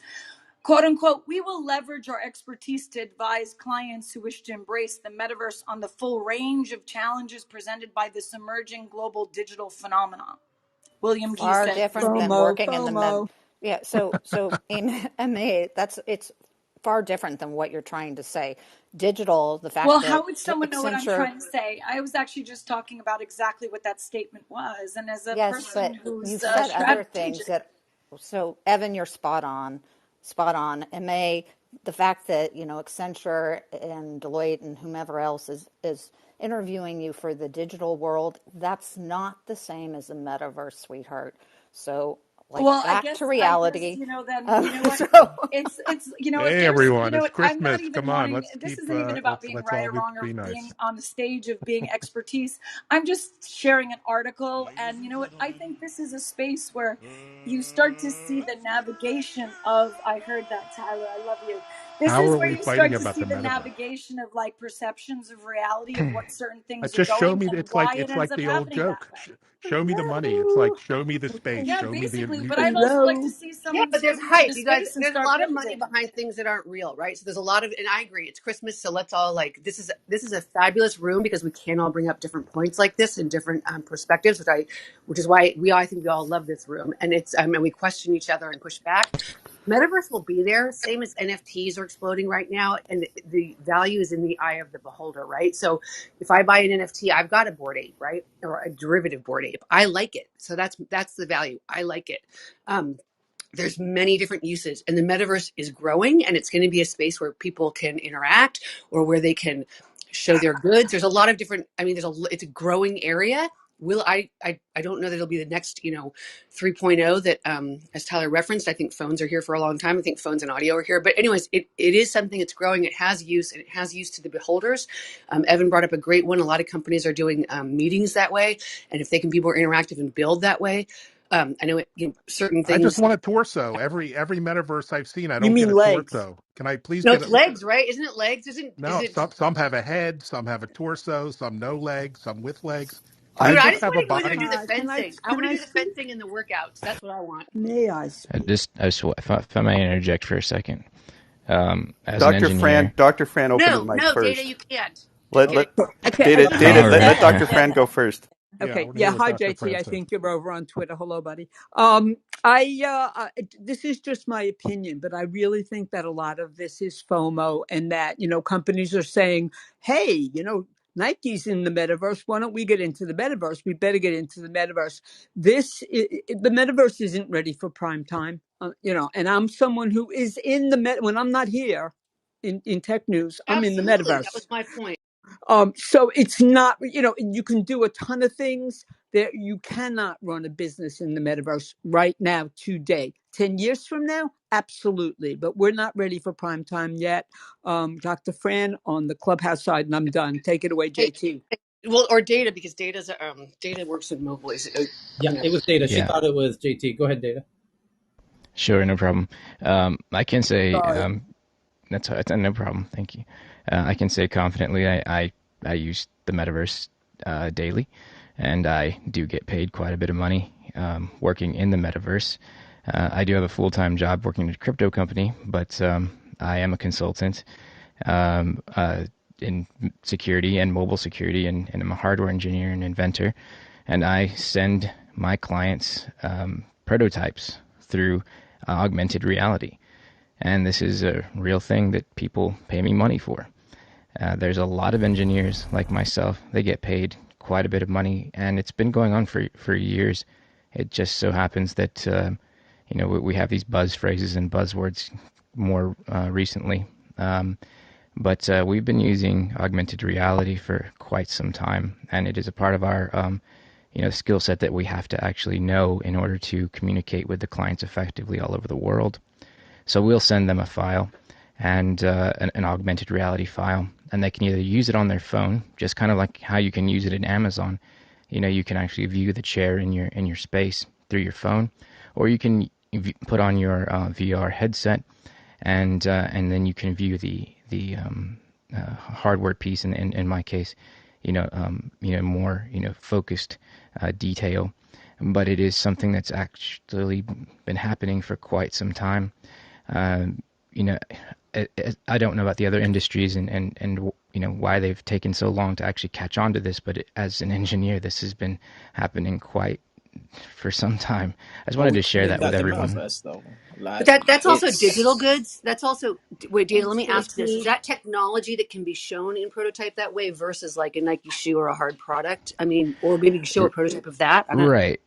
Yeah. So these so you can do the same with well, if you can create anything in augmented reality, really. If you're creating it digitally, well, which pretty much every product is made digitally first and then translated into the real world. This can go to anything, right? And but it's real. I mean, this is how we share. Even just last week, I sent another prototype to a client. I mean, this is how we communicate. And this is what we do. So I'm willing to answer any questions if anyone has any. By the way, Yeah, I and just this is wanted this to. is the metaverse lab.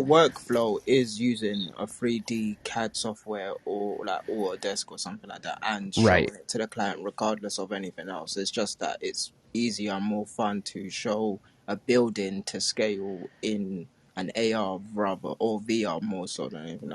Then we have. Right. So right, they can place the hardware, where it needs to be, on the device, for me particularly mobile and IoT is what I work with, right? So they can place it, or they can actually see how it would fit, if say it's a case or something of that sort. Then they could see how it fits. Yeah.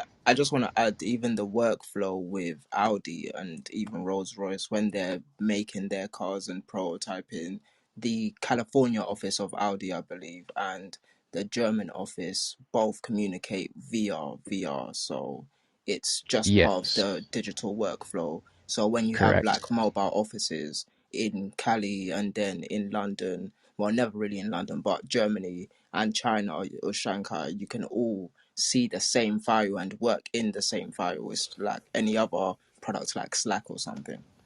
Right. It's been going on for quite some time. I mean, Rolls Royce even has their app, their digital app, where you can actually log in if you're the employee and actually see and view your meetings in that sense, and then you can comment on it. So this is something that is happening. So I know it may seem strange that people are moving to this more quickly, but everyone's kind of behind. Yeah, it's natural workflow for No, but the. David, that's what I think we were describing earlier. Was that that's kind of what I was trying to get at earlier, if I'm hearing you, which is that it's like a Zoom on steroids, right? So it's a meeting room where you can go together, and because it's a metaverse, and you can show people 3D. I mean, however the metaverse and the virtual reality works. So it is. It's a new workspace, which is what I was getting. 100%, So that's Yeah, what 100%, I said. Jennifer. It's Yeah. Yeah. So agree. Yeah. a couple other key words here is how does it I'll reassert the idea of a killer app, which is a very specific use case that solves a problem, a very compelling problem. And in the production of things, 3D models and sending 3D models and sharing 3D models, that whole paradigm is being disrupted by the means to socially, all of the things you're describing, Data, with regards to being productive as a team, visualizing, like immersive 3D models together. So the manufacturing processes, the supply chain, when you can do training and you can actually, like the automotive companies are doing, or just people that are doing massive, process automation, things like that.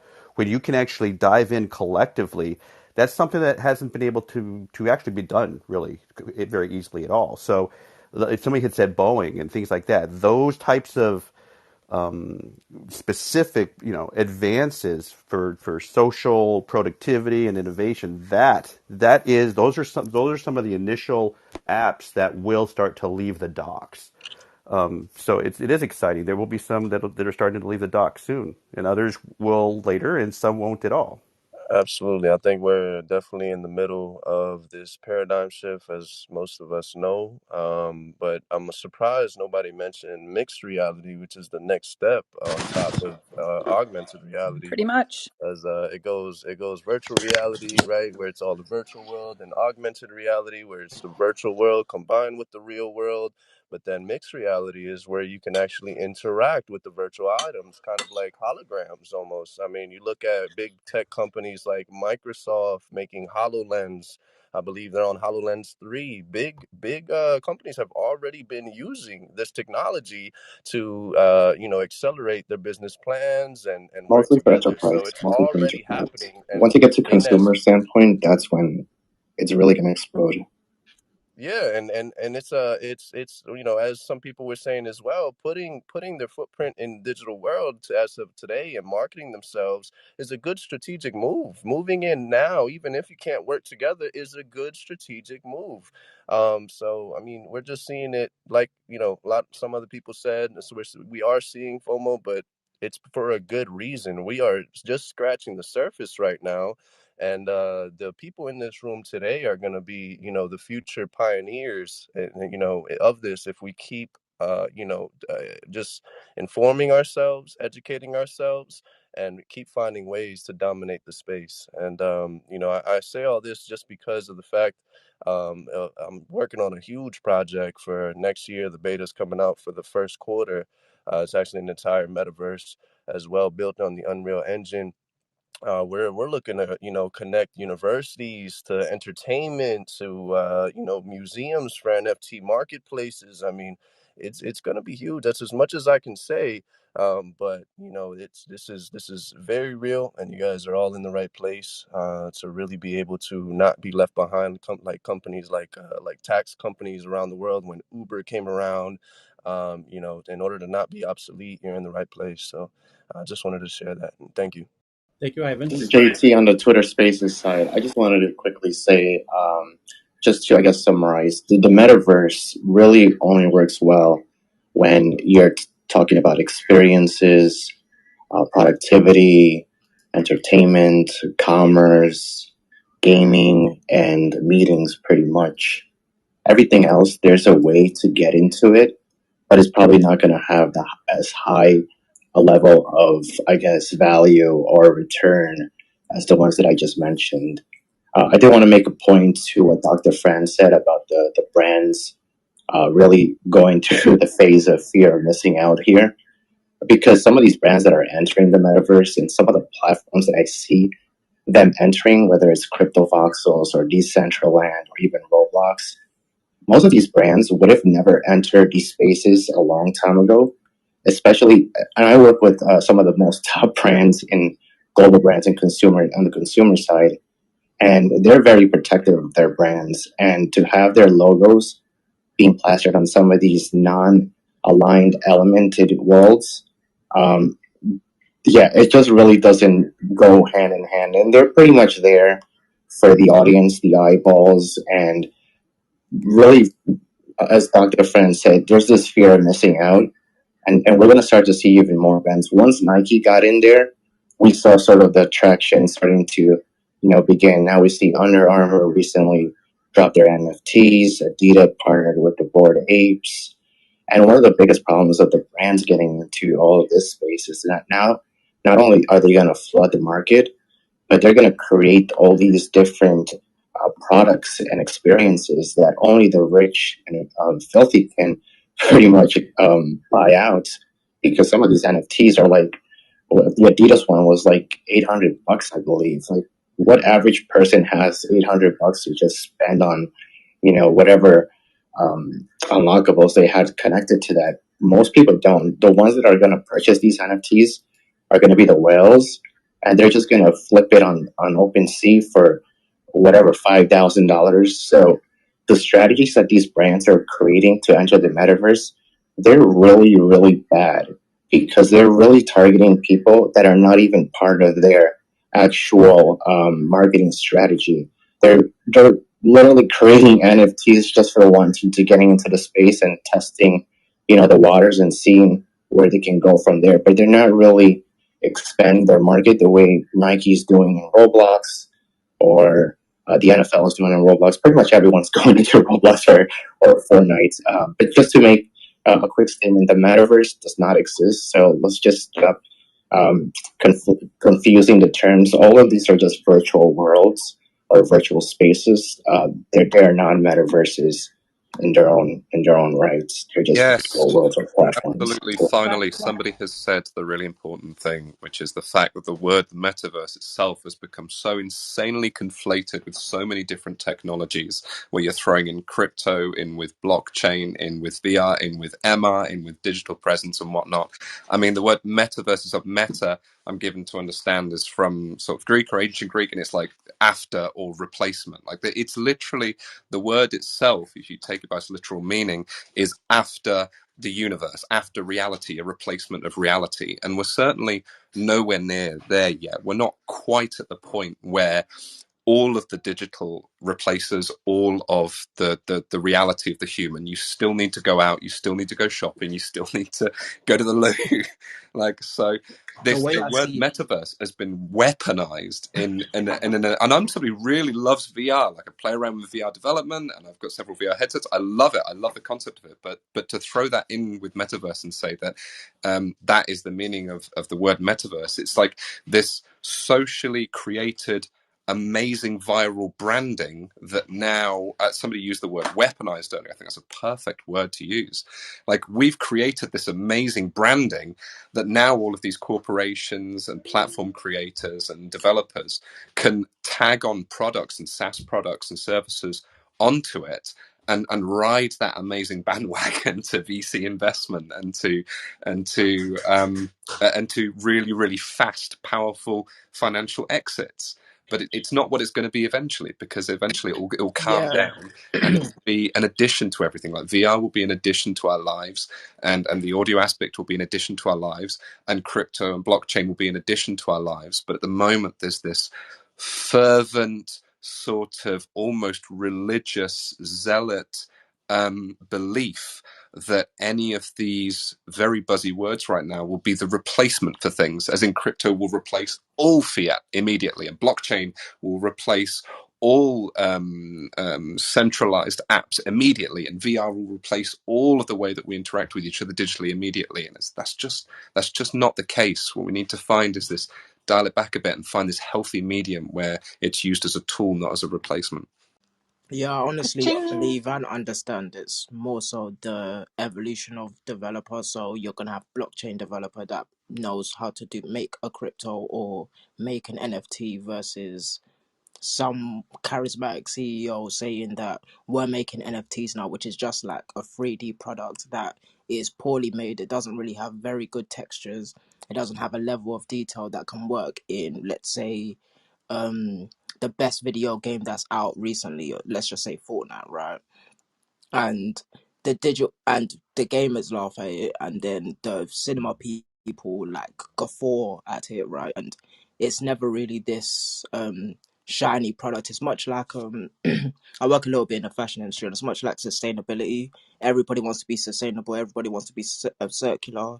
And people in these conversations say the word bottleneck and, supply chain, and they just throw it all around trying to get to understand it. But in reality, there's so much difficulty to what they're speaking about, and it seems so easy, but it's never really that easy.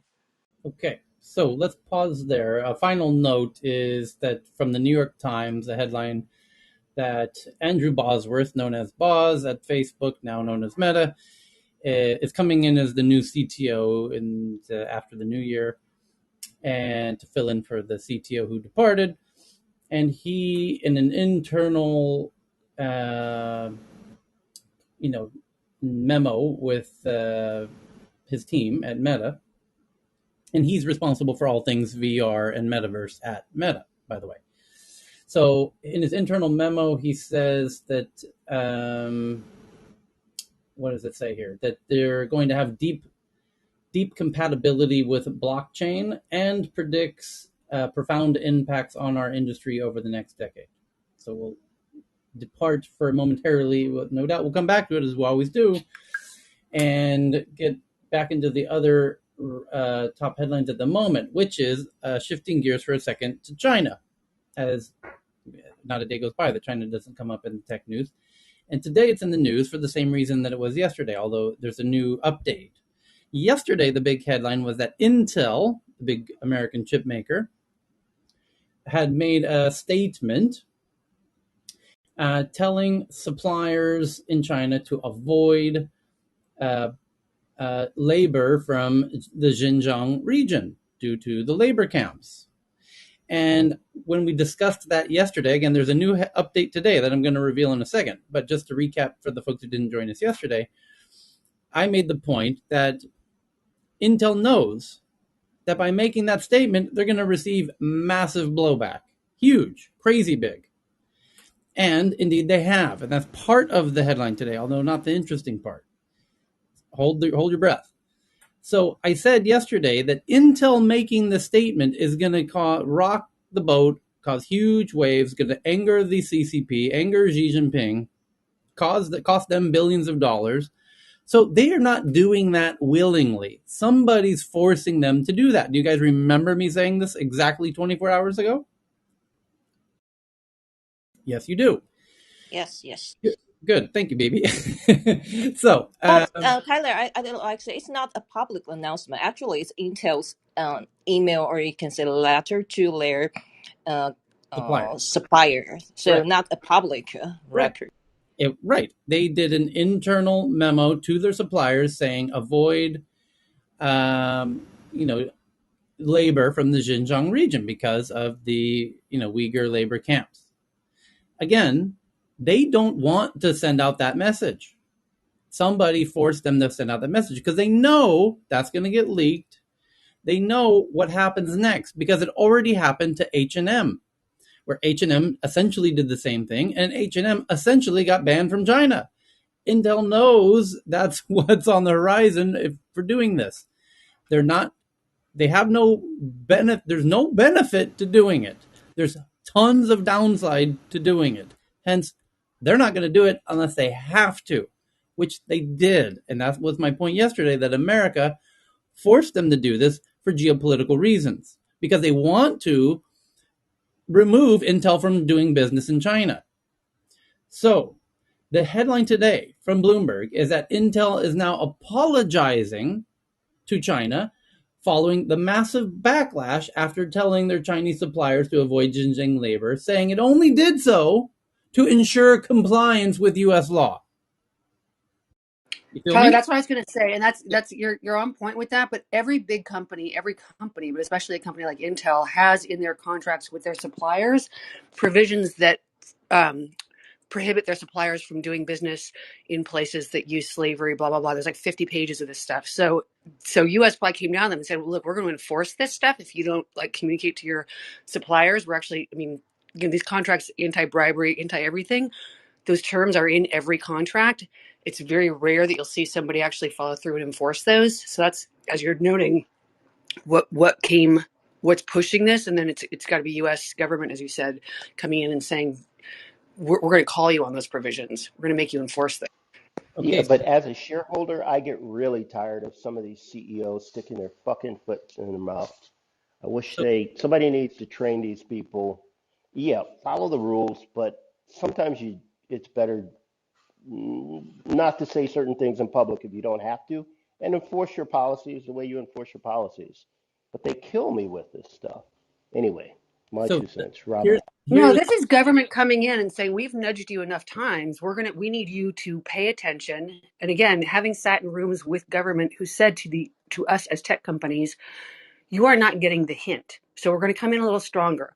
We're going to say that your joint ventures are no longer allowed. They're now considered exports and they're going to be regulated differently. And they're going to come in because tech is not, they're like, you guys aren't getting our hints. We're trying to do it through diplomacy, but now we're going to come down with regulations and we're going to start enforcing them.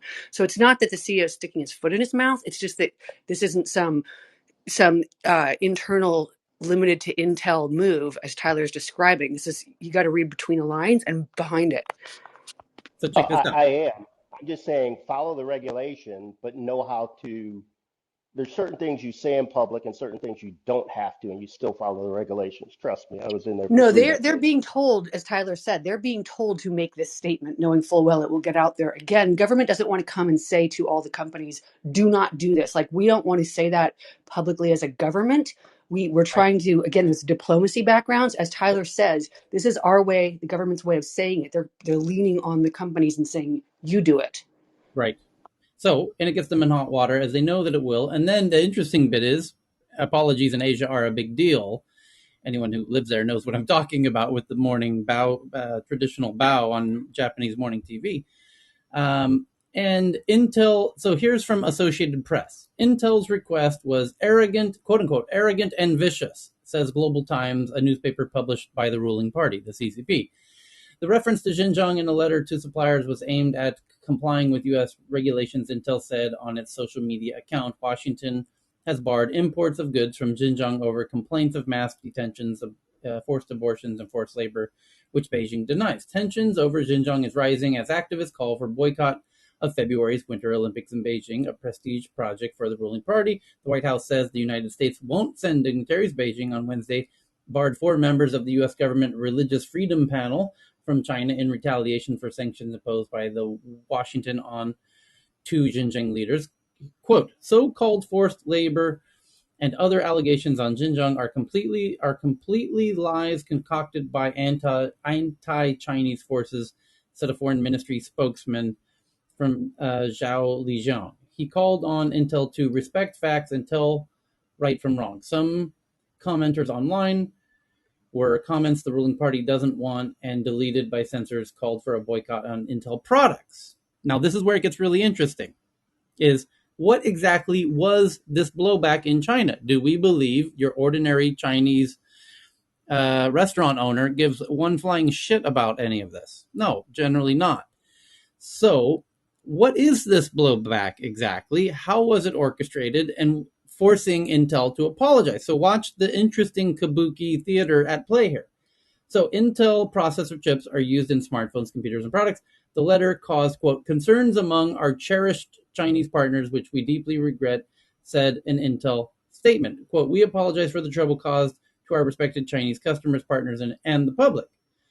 Other companies, including retailer H&M and shoe brand Nike, have been targeted for criticism and calls for boycotts after expressing concerns about Xinjiang, as I said before, as the article says. Now, here's what gets interesting. Because I'm going to read a little. There was a tweet from the Global Times, which is, again, the CCP's official newspaper. And it says on the tweet that Intel on Thursday apologized for its Xinjiang boycott that sparked deep anger in China. Whether the firm is off the hook remains to be seen, the paper says. But there's a lesson to be learned that foreign firms can't try to offend the Chinese market and expect no pushback. That's the CCP saying that.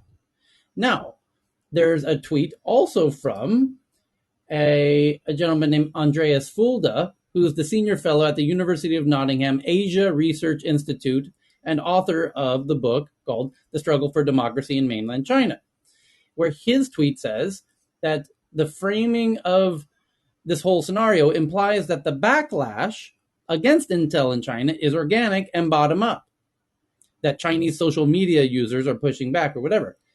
He says, I would assume that much of this is non-organic and in fact orchestrated by the CCP itself, which I think BB would agree with this. I think people in the region generally would agree with that in fact, this quote unquote blowback, pushback that forced Intel to apologize was actually a bit orchestrated. Definitely orchestrated.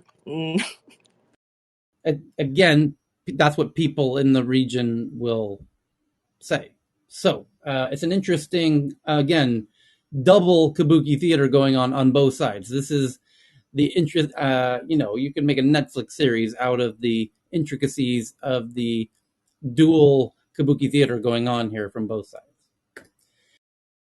So if anytime Hu Xijing, the Global Times editor, anytime he tweeted, and that's some signs of this propaganda or any orchestrated event.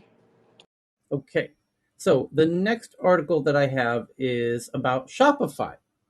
How Shopify is becoming an e-commerce giant to battle Amazon.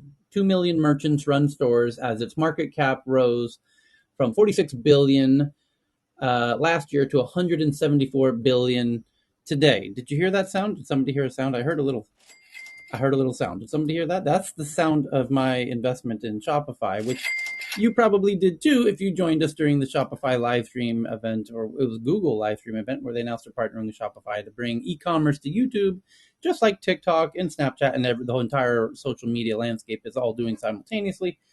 And the real sneaky, I'll summarize this article for you from Brad Stone from Bloomberg, who used to be at the New York Times, that basically they figured out a really clever way to get your Uncle Bob and Aunt Susie and Mom and Pop and Uncle and Aunt and Susie and Cousin Joey to get their flower shop, fish rod shop, and everything else online. And Tyler, yes. did you know that Shopify set up a beta program for NFTs to sell NFTs? Yeah, I saw your tweet. So Shared it, yeah, they're getting so clearly, they're getting everyone. So that cash register sound, you could keep on playing that. I know.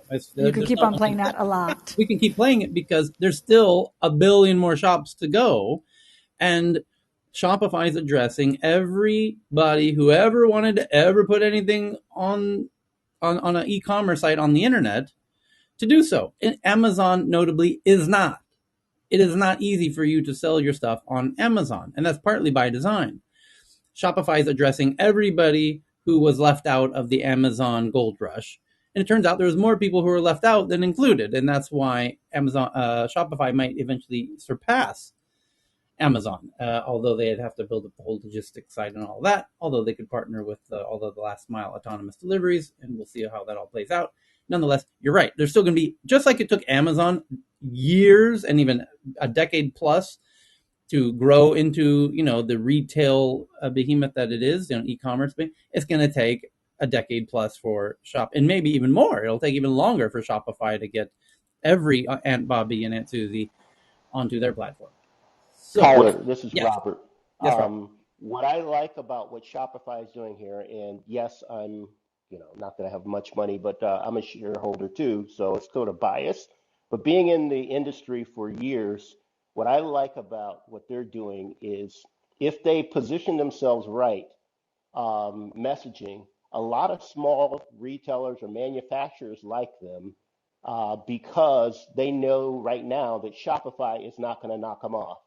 And Amazon has a Ooh, really bad image for ooh, people who have something that sells great and then juicy, they try and knock it off and build their own private label. So if juicy. Shopify angles it right, they could build up a nice loyalty here. I'm with you. I like that point. Great point. Okay, so the next article that I Oh, sorry. yes, go ahead. I'll be quick. It's going to be interesting going forward, seeing how Shopify handle this in the next couple of years, because they're really the space that they're inhabiting now is because Amazon screwed up really badly, right? They originally they came in as an enabler, and they're like, "Hey, you little guy, we've got this store, we've got this platform. We know the internet's hard, but we're going to enable you to do online sales. So just come over here and sell your stuff through us." And they started all sorts of shady practices, manipulating the search results, doing things like locking stores in, so they have to sell them at a certain price in the contract. They have to sell them at a certain price on the Amazon store. They weren't allowed to sell them cheaper elsewhere. And now recently, it's turned out that Amazon are actually doing their own products to replace other people, top sellers from independent sellers and whatnot, and other companies. So they've kind of screwed up. Shopify's in that position right now, to me at least, where they're again, it's this empowerment. This is the trend at the moment, right? Like empowering people with the metaverse, empowering people with blockchain and crypto. Like, it's going to be interesting to see if they can hold on to that, if they can continue to innovate and they can continue to grow without losing their core message and going the same way that Amazon has gone, unfortunately. Yeah. So the next article that I have is from Forbes. It's about Airbnb's co-founder Nate, the CTO at Airbnb, and according to the Forbes article, is often tasked with the company's trickiest projects.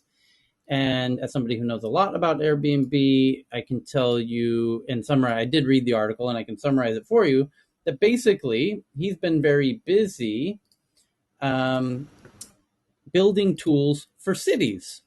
What do I mean? Here's what I mean. What I mean is Airbnb knows that, like Uber, it struggles with getting cities to like it. And if there's many cities who didn't like it and shut it down, and there's many cities who were okay with it and they let it happen. And then they figured out, wait a minute, what we can do is build a dashboard and tools for city managers to see how much taxes we can collect on their behalf automagically and enter it into their bank accounts to the tune of tens of millions of dollars a quarter.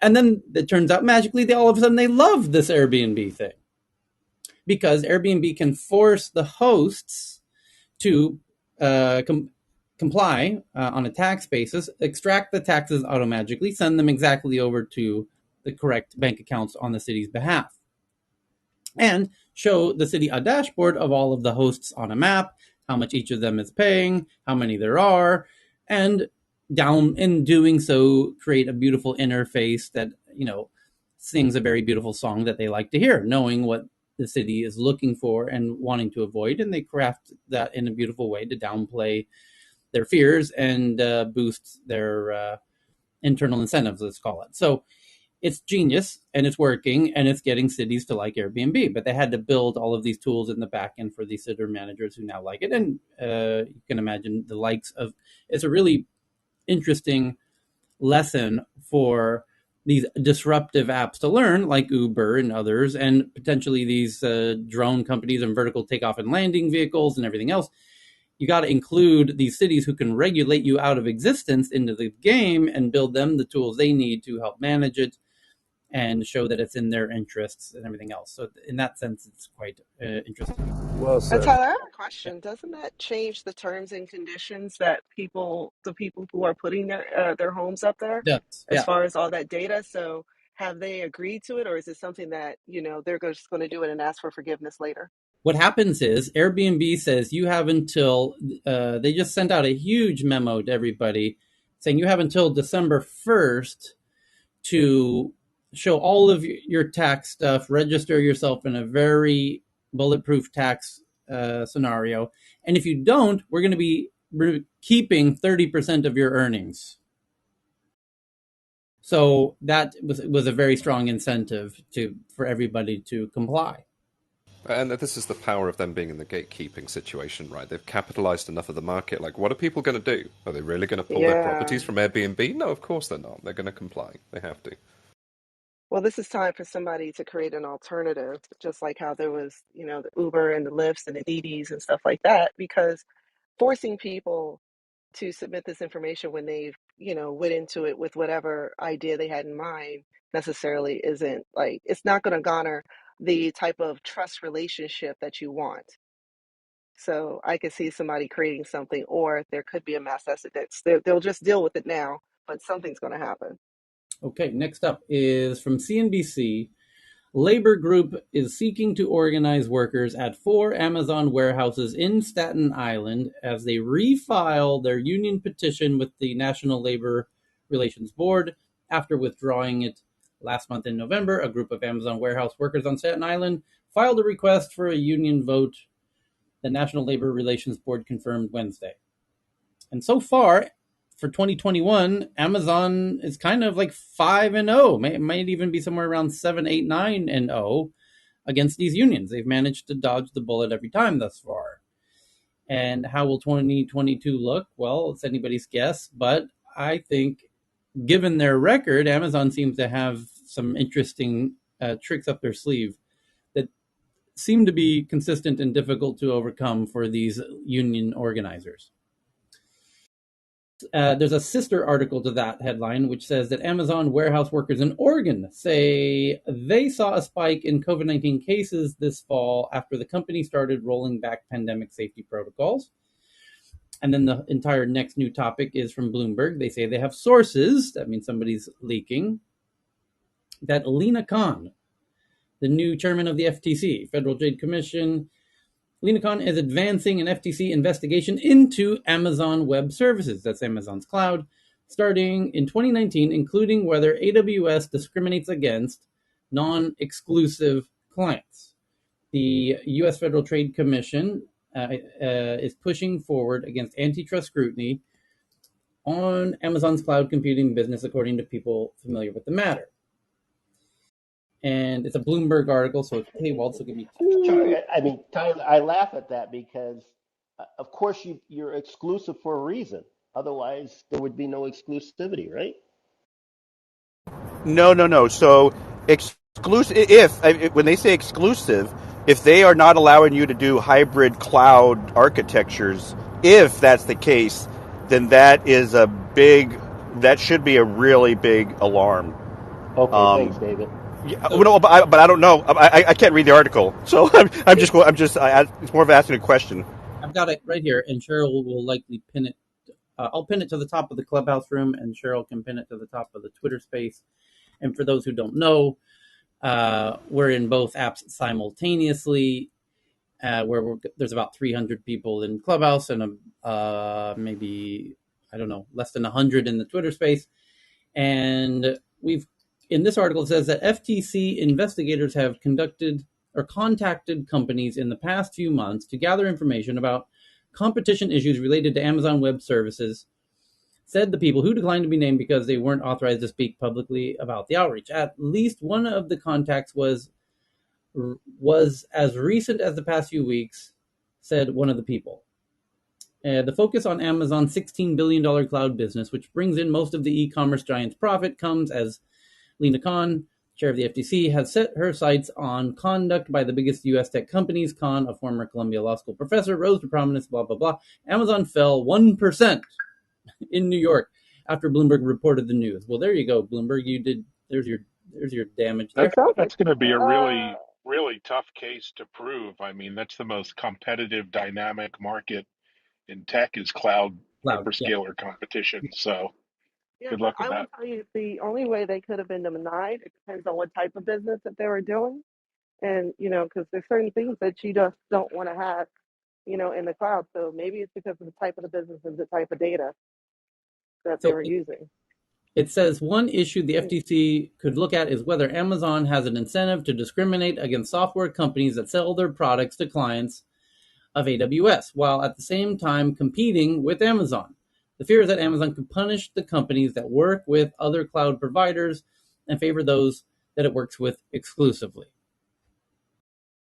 Well, but they So what is it? don't have a strong enough position in the cloud race to do that. Like currently, according to this article, it says AWS dominates the market for cloud computing technology. Amazon holds 41% of the cloud computing market, followed by Microsoft at 20%. But that was for 2020. And I happen to know from the last 4 quarter reports that Microsoft Azure Cloud is gaining market share. So it's probably 22-39. And then you have Google, which has another 20%. So you But have the problem is regulating tech when it moves so fast. If you had said this 5 years ago when Amazon had like 80% market share, they might have had a good argument, but right, the market has moved on so quickly. correct. Good point. In a But these market though where there's people, so much, I'm sorry, go ahead. no, I was going to say just because I have to deal with class, I wonder because I've seen it where people will buy space on AWS and then go back and sell it to other people. There's stuff like that too. Like they have them, so it's like double charging. Like the company buys space and then some other company they go and they sell that space to someone else. But isn't that So just there's a a reseller or tier two yeah, but you're not distribution? Yeah, supposed to do that. yeah, you Yeah, can you're not supposed to host, do you that. can do managed services on their cloud. I mean, that's reselling it. You're not just, Yeah, but if you're people not know where saying they're that you're being. doing it, yeah, if you're not saying you're doing it though, Yeah, you are. No, that's totally permissible. I mean, where do you think your stuff's hosted? So, Okay, next up. Amazon opened 153 U.S. facilities in quote unquote opportunity zones created by a 2017 law to access tax breaks whose impact is hard to measure. The company has located delivery stations, fulfillment centers, and even an air hub in regions that qualify for capital gains tax breaks under a 2017 law. Yeah. Hey, they're kind of shrewd like that. So the next one is that Intel plans to open a R&D center in France, test and assembly factory in Italy, and a major wafer production fab in Germany. And the New York Times is reporting about a look at attempts by TikTok's biggest stars to expand onto other platforms, including Charlie D'Amelio's Hulu docuseries, often with mixed results. And I'm trying to recall, there was a really interesting other article about TikTok today, which is that TikTok surpassed Google for 2021 for most traffic. Somebody tweeted At that. my Twitter. Yeah, BB shared that. Yeah, Using the link, I send it to you again. yeah. DM me the link, please. Okay. But that's Hold on. Was that Twitter, TikTok traffic surpassed all of Google search traffic?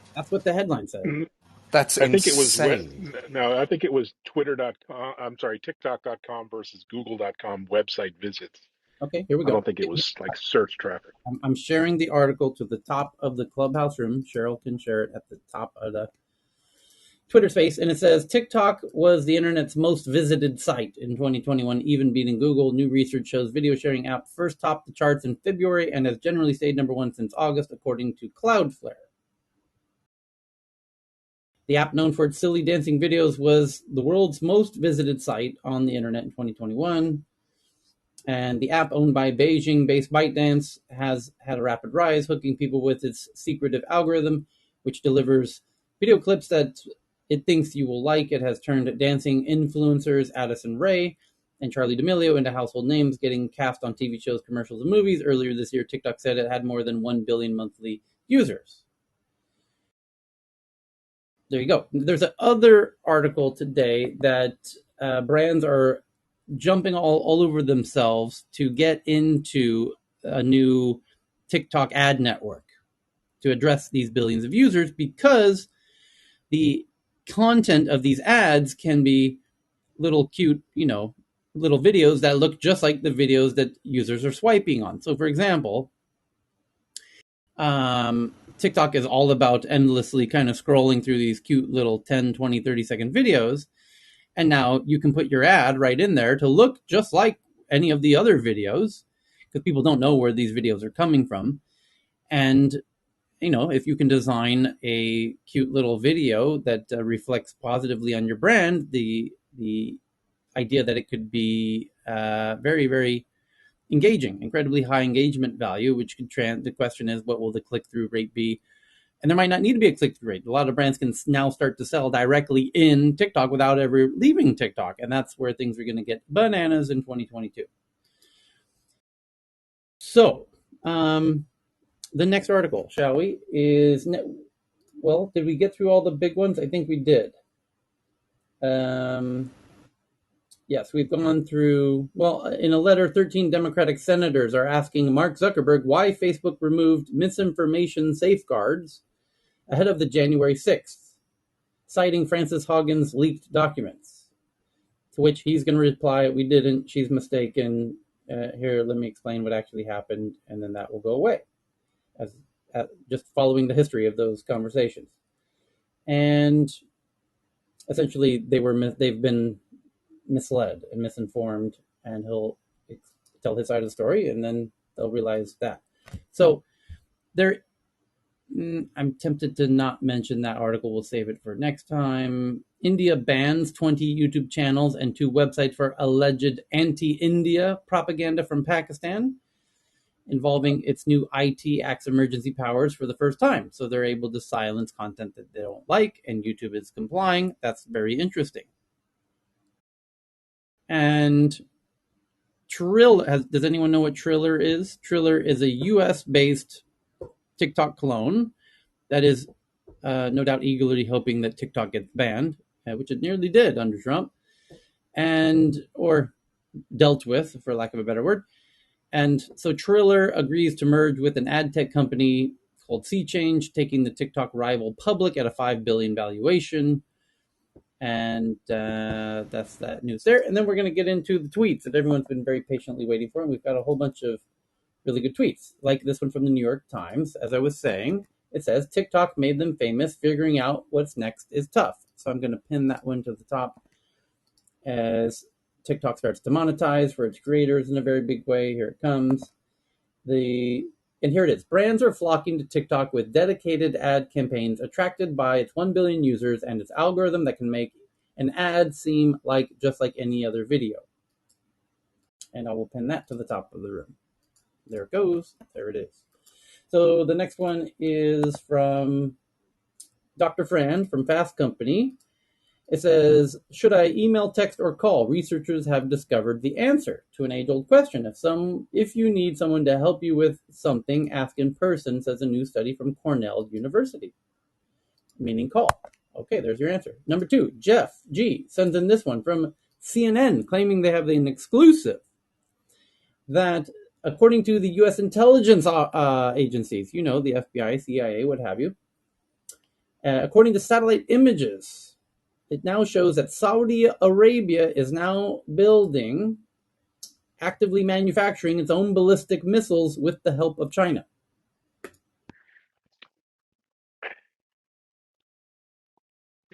And that's going to cause the U.S. to, kind of question its allies there. It's not going to, I don't think it'll do anything. I think it's. Mm-hmm.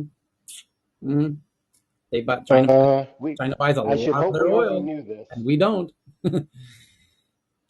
And they're our biggest, customer for weapons. So we need to sell them more. So we'll keep doing that. And we think Xinjiang is bad. Come on, So not next one, Xinjiang, but anyway.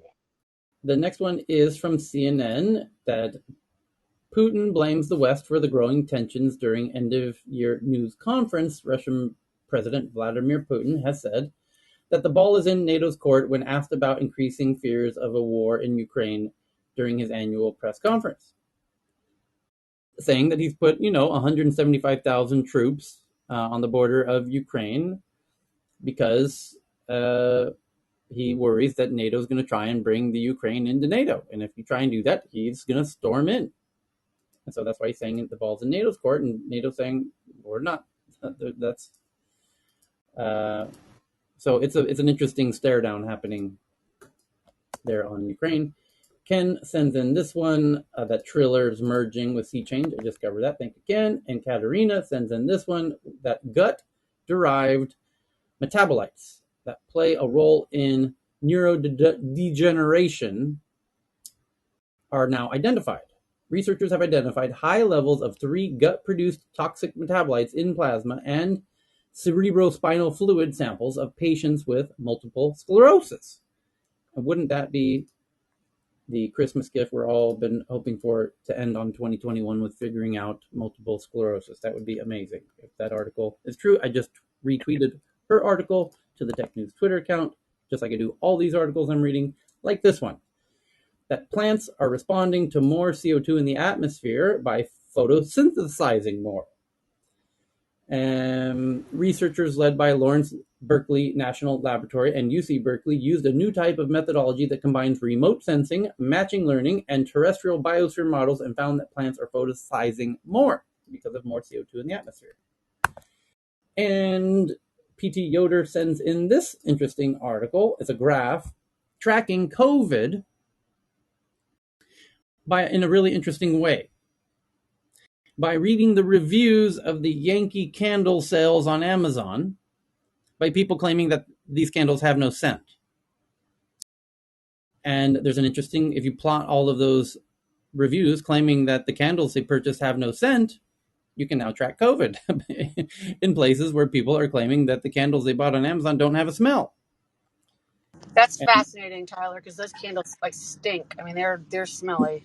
I just can't. This is so funny.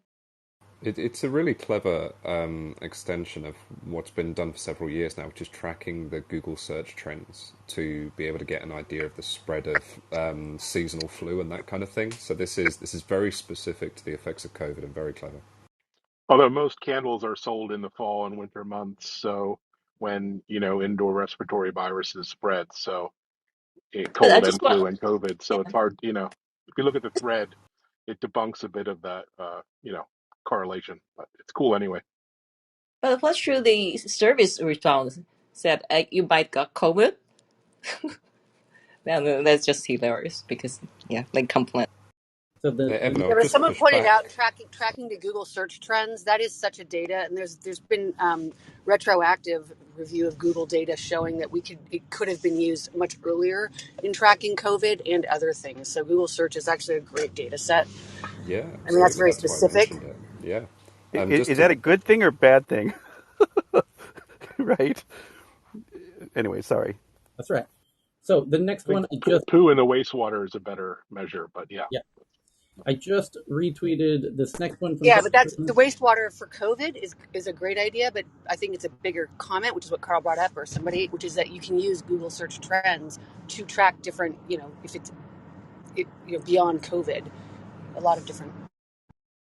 So a robotic fish has been designed to terrorize invasive species, and it's working. Fear-dealing robotic fish that are intended to scare away.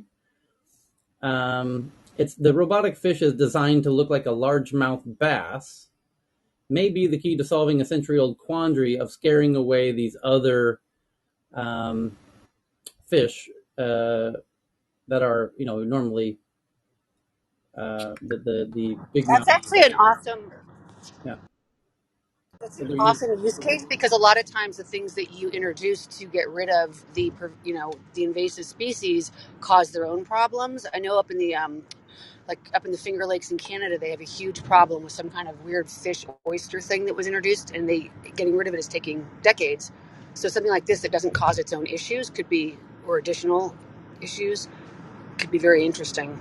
All right, so the next one I just retweeted from PT Yoder is about a 10-year-old girl dies after trying a viral TikTok challenge. So we've got yet another death being attributed to TikTok. A 10-year-old girl from Pennsylvania has died after attempting the viral TikTok blackout challenge in her bedroom, which And is Tyler, you just read the TikTok headline from New York Times. It's again like point out something interesting about TikTok, not something dangerous about TikTok. Okay, but you can ignore me. yes. And while the New York Times attacks Facebook and says it's harming our kids' Instagrams, causing and yet the kids are dying literally on TikTok, and they're silent about it.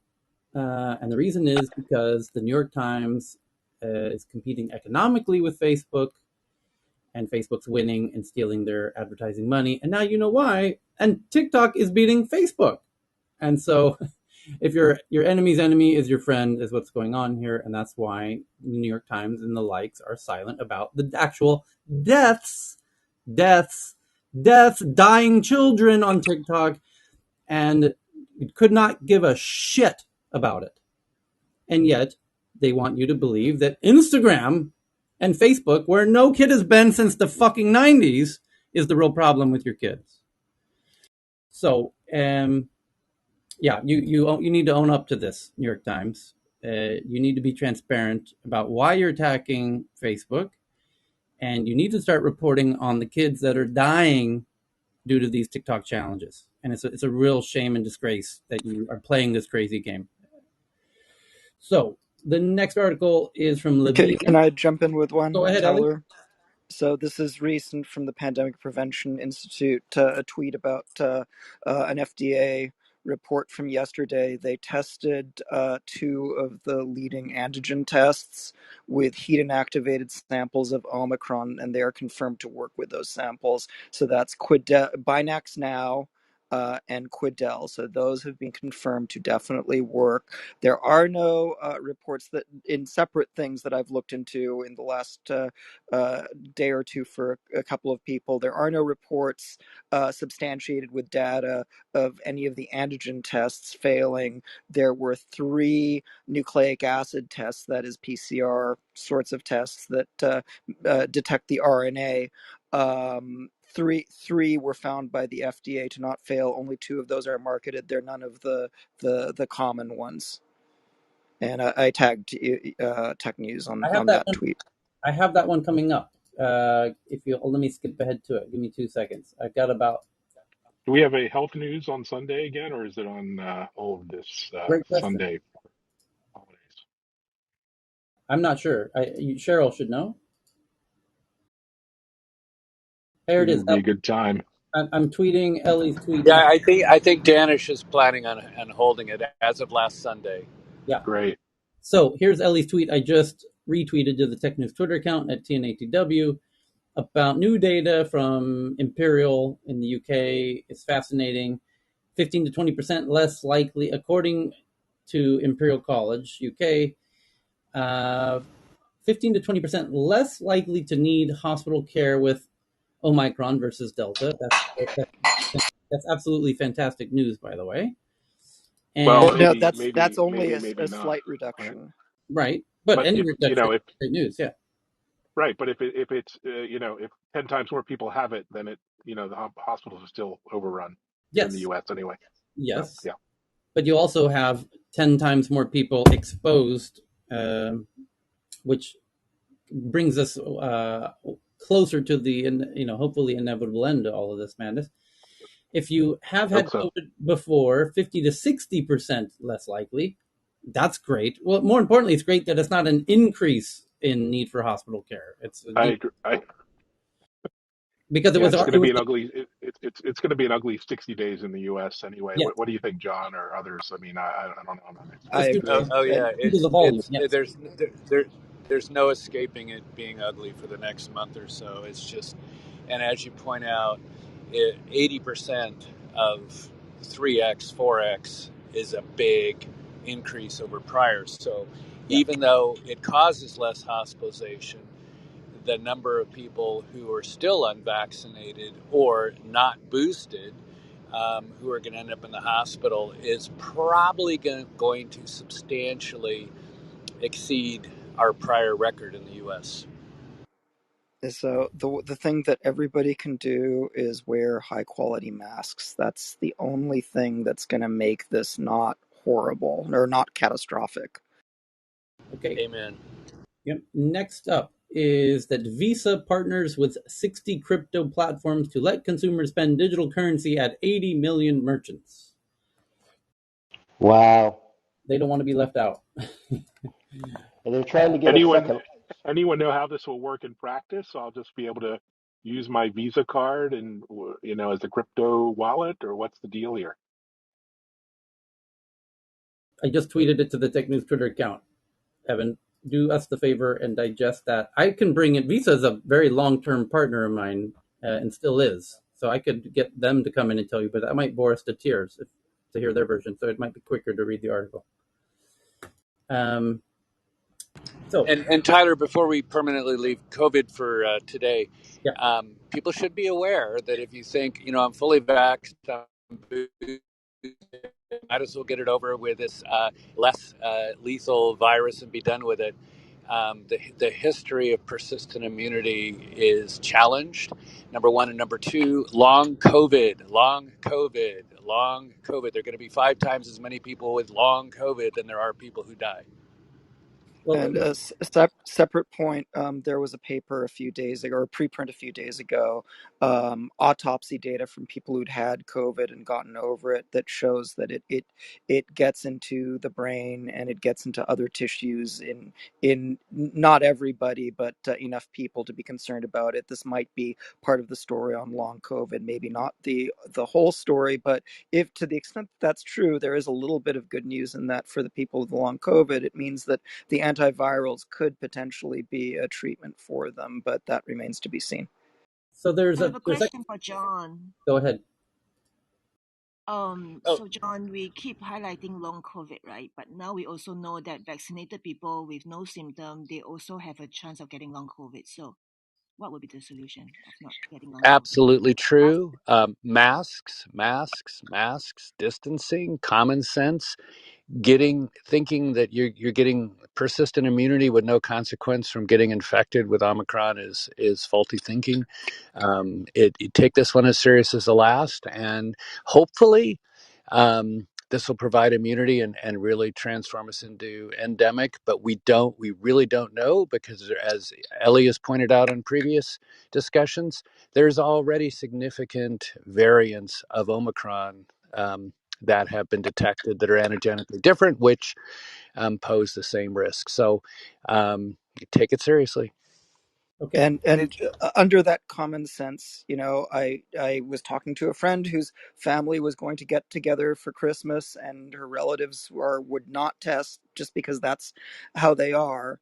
And I convinced her to postpone observing the Christmas dinner, until after the Omicron wave is over. And anybody who can do that, I just recommend that with all my heart. We're Okay. still a little early on the data too, aren't we?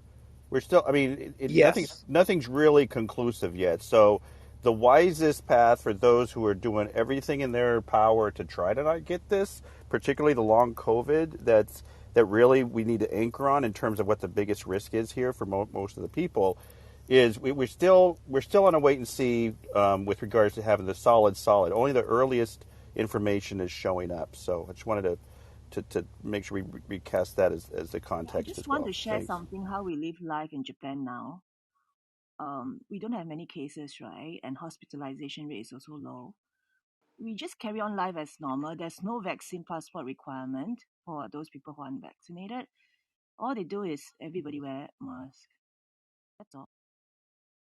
And Okay. when you're in that situation, testing and tracing works. In the situation that we're in now, you can't go and see who was infected by the case that you have, because there's just too many. But when prevalence is really low, testing and tracing is really effective, and then those people isolate, and that stops it in its tracks. Yeah, we don't have the unhealthy overweight, or they don't rather, in Japan, that we have in the US. So everyone points to countries like Japan or countries in Asia or even South Africa and yet as we've seen with 900,000 dead or more, we react differently. We're a unhealthy population. We're overweight as a population, and it hits us differently. It's going to hit us differently. So Yeah, be But careful. the policy can be the same. I gotta just mention, even if we were all young, fit, and healthy, uh, people would still just about no, not just about, exactly about as many people, or exactly as many people would still get it infected. Being healthy doesn't stop the virus. We're, yeah, I agree with everybody on stage, but aren't we preaching to the choir? This new normal, the populist movements that some of us are tracking in various countries, whether Eastern Europe or other places, Central Europe, and also South America, be be wary of what's going to come in the next half decade that's going to surface from this beyond the health component. Okay.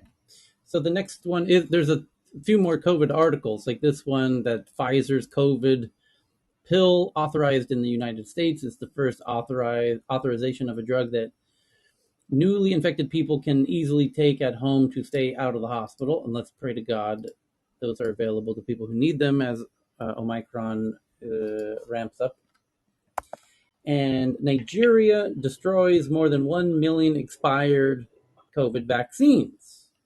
Why would they do such a thing? Well, the move aims to reassure a wary public that the donated vaccines with a short shelf life were taken out of circulation once they were expired. And they don't want people thinking they're receiving expired vaccines, so they're destroying them very publicly. And China locks down Jian province, home of 13 million residents who now must stay at home to avoid unnecessary outings, as that's how you stop the spread of a virus, is by stopping people going in or out of an area, as we did in Thailand and as Japan is doing. They're not letting anyone in.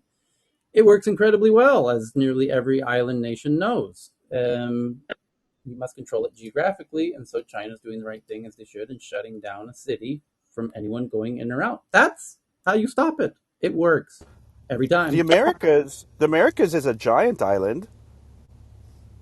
Yeah, And and, The and, Amer- and that's because the Winter Olympics is very close. So Xi'an is near Beijing, so they did very, very strict control on this time's breakout. Not an outbreak yet, but yeah, China can be no, cautious every. they must be cautious Hey, hey, hey, because hey, Tyler, their this is vaccine Ken. doesn't Hey, work against Omicron. So yeah, go ahead, Ken. yeah, I'm sorry. I was in my car, but while John and Eli are still on stage, I wanted to ask a question. I didn't tweet this out because I didn't really consider it a tech story. It's not. It's a health story, but I probably sent it to the health news. But apparently, there's a story that came out this morning that the World Health Organization is investigating some new disease in the Sudan. And like and I don't have it in front of me, but it's so far it's only impacted like maybe less than 100 people, but it's not COVID. It's something completely new. Yeah, Okay, yeah, and yeah. I And didn't. Thanks, Ken. can saying yeah, it's Really something appreciate the called good news. because of the fever or something. Yeah, it's a new disease they claim, but there's no details on this as by now. So, There is. This but yeah, sounds it's like not COVID. December 2019. We heard about some strange new disease out of China. It's really scary. Here it says that the deaths have mostly been reported among elderly and children, ages That's one how to it all starts. ages 1 to 14. The symptoms of the mysterious illness include cough, diarrhea, fever, headache, chest pain, joint pain, loss of appetite, and body weakness. The WHO team that traveled there has since left but did not communicate their findings to local officials. In a statement to ABC News, a spokesperson for WHO Africa said the agency began investigating the outbreak in November but did not provide further details. There you go. So far, 100 people, 97 people have died of the unknown disease. Okay. It says possible they because of mice. So it's the hemorrhagic. So I'm not sure the word fever, EHF. But yeah, just like I said, no further detail yet. Okay. Yeah, apparently one of the things in that article was that they have some sanitation issues and some and other things that maybe other countries don't have. But nonetheless, if it emanates from there and then it becomes transmissible, then it could be transmissible all over the globe. So So Ken, So Too, uh, too early to comment. yeah, likewise. The only thing that I've found is that they've ruled out cholera. Cholera is a problem elsewhere in Africa, but apparently that's not this.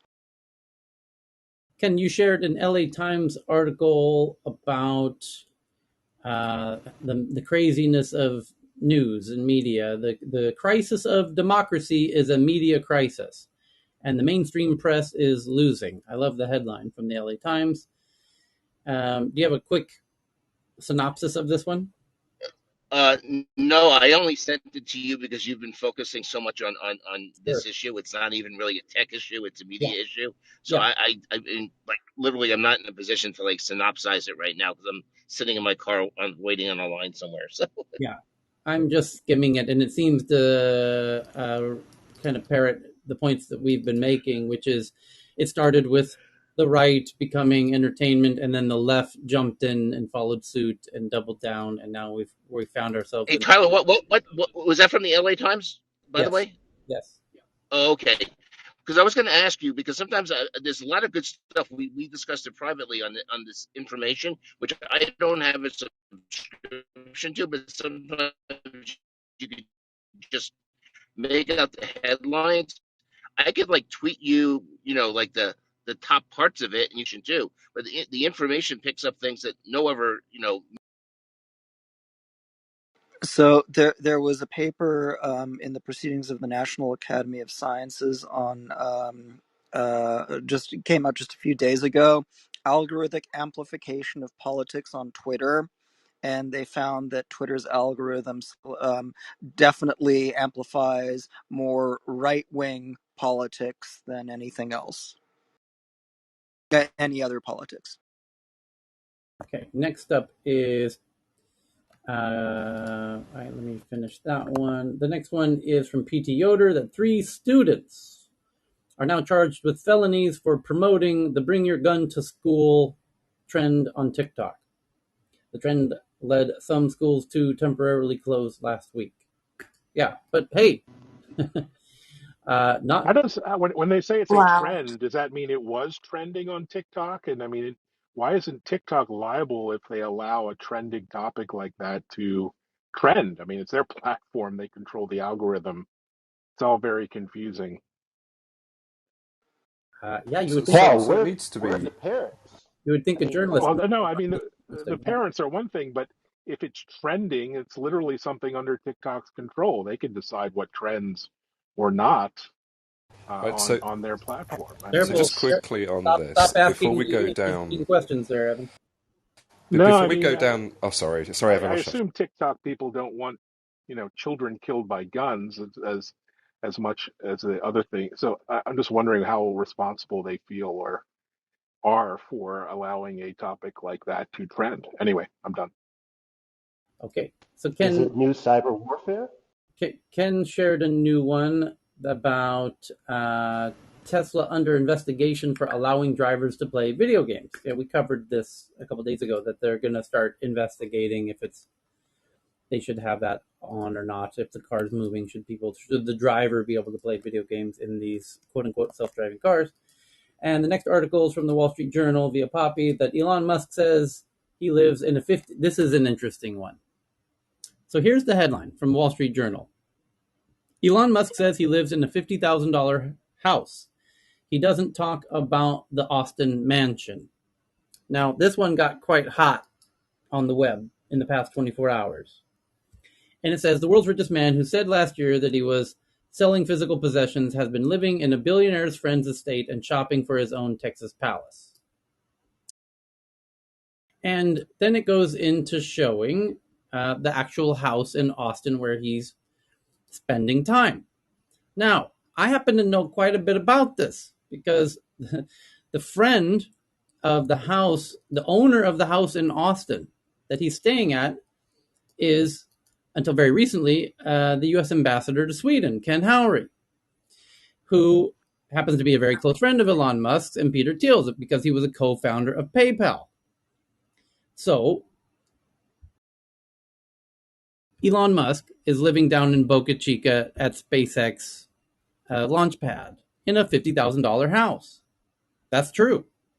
He does go to Austin, where he's building a gigafactory in Austin. So it's safe to say when he has time, he's spending his spare time up in Austin to watch the gigafactory because he's got to get those Cybertrucks off the line because I ordered one. So, indeed, he's bouncing between the launch pad at Boca Chica for SpaceX and Austin, Texas for the final stages of the assembly of the Gigafactory to do the Cybertruck. So the question is, He says he lives in Boca Chica, where he's registered to vote. And then this guy who wrote this article for the Wall Street Journal, named Rob Copeland, says, hey, he claims he lives in a $50,000 house. He's lying. We found him living in Austin in this big house, Austin mansion, owned by somebody named Ken Howery, who turns out to be his co-founder at PayPal and the American ambassador to Sweden, who's he's a billionaire himself. Ken is. And by the way, Ken is the person who gave Elon COVID. By the way, when Elon flew to Stockholm for Ken's birthday, and they shared a taxi together to the castle where they held the birthday party. By the way, not that the journalist actually knows what he's talking about, but anyway, the point is they showed a Google Maps aerial photo of the house, essentially doxing Elon Musk. So the question I have is, why? What was in the trash cans at the house, and why did you not stop? Why are you stopping at just doxing him by showing the Google Maps photo? Why didn't you go the full way and actually dig through the trash bins to find out what Elon's really doing? And should the Wall Street Journal be reporting on and revealing the residence of Elon Musk? And does he actually have any point at all here? Again, this is Wall Street Journal, not BuzzFeed, right? I can understand BuzzFeed or the Huffington Post writing this. This is the Wall Street Journal claiming that Elon Musk says he lives in a $50,000 house. He doesn't talk about the Austin mansion. Yeah, well, maybe because he doesn't like weirdo crazy fuckers storming his property. Maybe just a hunch. Call it a hunch. But also on this, like their counter argument or the point they're trying to make is no better than his. Putting aside anybody's personal feelings about Elon Musk, if he's saying, "Hey, I'm living here," and then on the side he's actually saying staying somewhere else, well, he's not specifying exactly what percentage of time he's spending at either place. That's what they're capitalizing on. They're capitalizing on the fact that he said something that made it sound like he's spending 100% of his time at this 50K residence on the SpaceX premises. But then they themselves are doing exactly the same. They're saying, oh, he goes over and stays here as well. Well, for how much of his time? For 20%? For 30%? For 40%? For 60%? What is the arbitrary amount of time that would make them not put out this article? As in, if he was spending 49% of his time in Austin, but 51% of his time on the SpaceX, would that then be mathematically he's spending most of his time at the 50K residence? It's this kind of like chokehold on the truth that they're trying to use here. And you're right, Ty. Like it's saddening. It's disheartening. It's a bit pathetic. It's a bit sad. And it's a blatant attack a bit against somebody who's divisive, but just they're not talking about the things that actually matter here. But Yeah. he is the richest man in the world, and so it does generate a fair amount of scrutiny when you have that kind of money for good or bad. I mean, people are going to investigate everything he tweets, posts, or says, and this isn't your average Joe Blow. So I'm a little sympathetic to someone like digging in a little bit in the trash for the richest guy in the world and shedding some light on his life. He's not just your average private citizen. So anyway, that's my I two don't know. cents. This is I don't understand like why is this of any concern about where he's living, how much it is. I mean, it's not. It has nothing to do with anything that he's creating or the innovation. Like, what does that have to do with anything? I mean, This is just because he's rich, standard. just because he's rich doesn't mean that we as the public, unless he's doing something nefarious or hiding his tax money or doing something that's going to do the public harm, it doesn't. I mean, just he has his right to have some type of anonymity, you This know. is standard celebrity journalism, like creeping Right. into otherwise more serious medias, and Correct. nothing to it than that. Precisely Right, the right. point. And so it But means it's Elon not does put important though. himself out there in a way that others don't. I mean, he's very involved in the culture wars and in political discourse and on tax matters. So he's not like your average private citizen that just wants to be left alone. So he does invite a lot of this investigation himself with the kind of things he puts out. And it's fascinating. I actually enjoy, learning more about his life.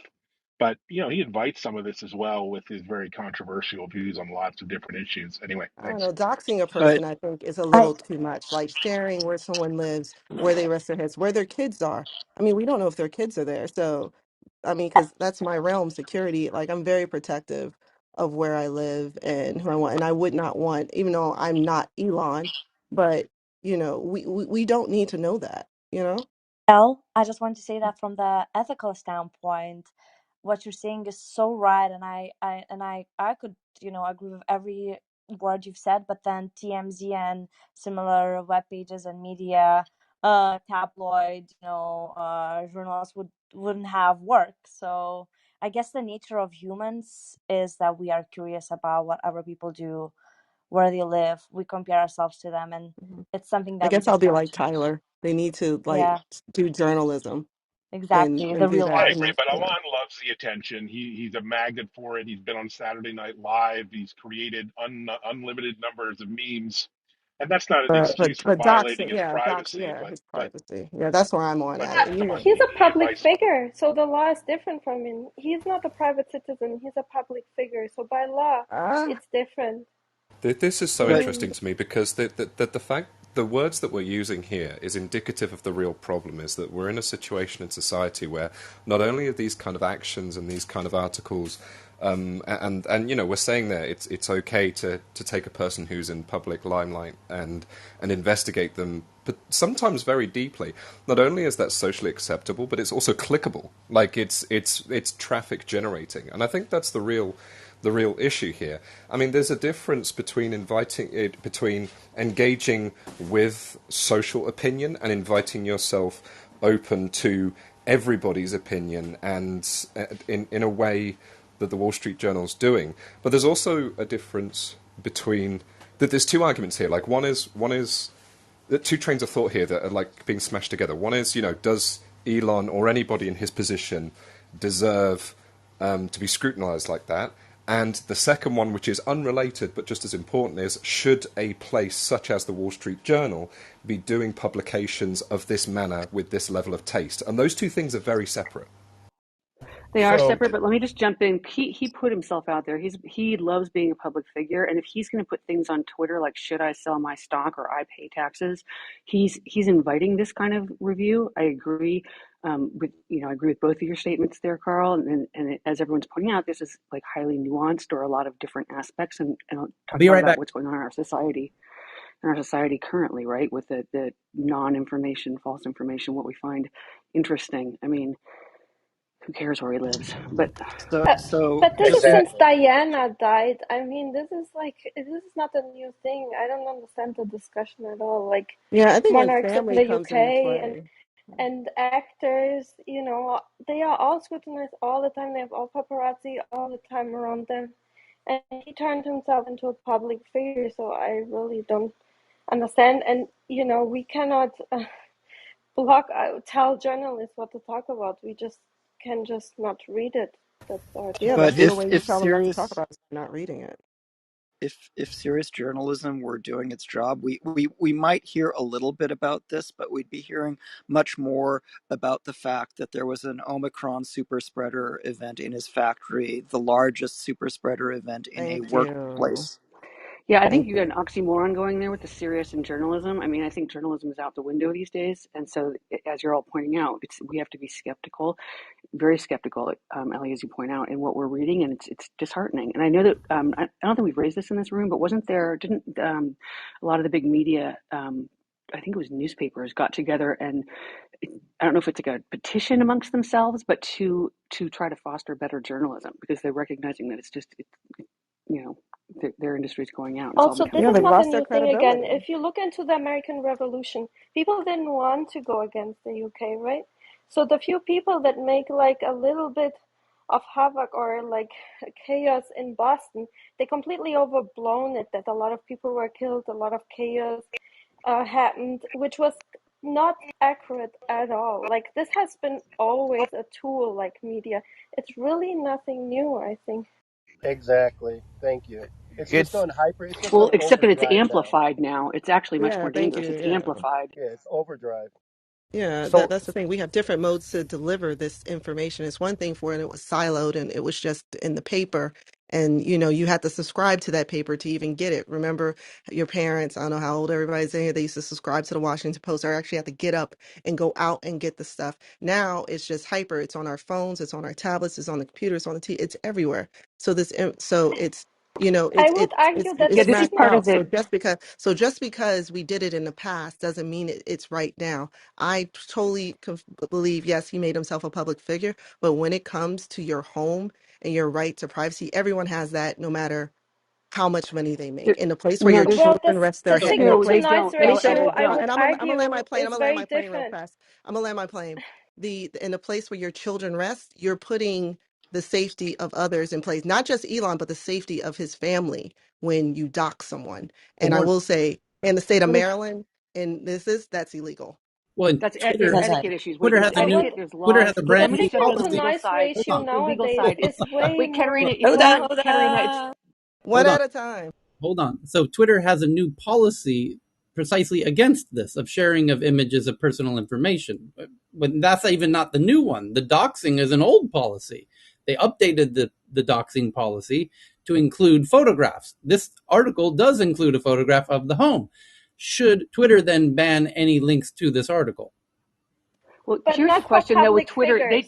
They didn't Doesn't go after apply his for public family. They figures. didn't go after his kids. So they didn't. They have not gone after his kids, which to your point would be a breach of that etiquette, and it might be a breach of state law in certain places. But we're combining or We're more conflating like a lot of sharing the issues here, which location is the is, tech. But he doesn't live in either of those homes. He's not living with his five kids in a $50,000 home down in Florida. He's got, Mhm.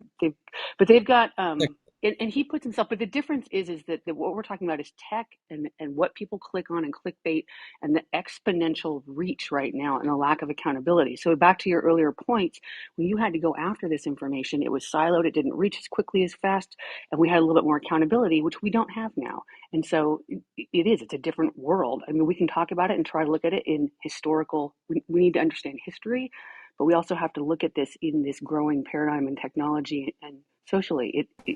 We have a lot of issues here, as you're pointing out. I wanted to make that Exactly. point that the signal to noise ratio nowadays is way higher in part to the noise.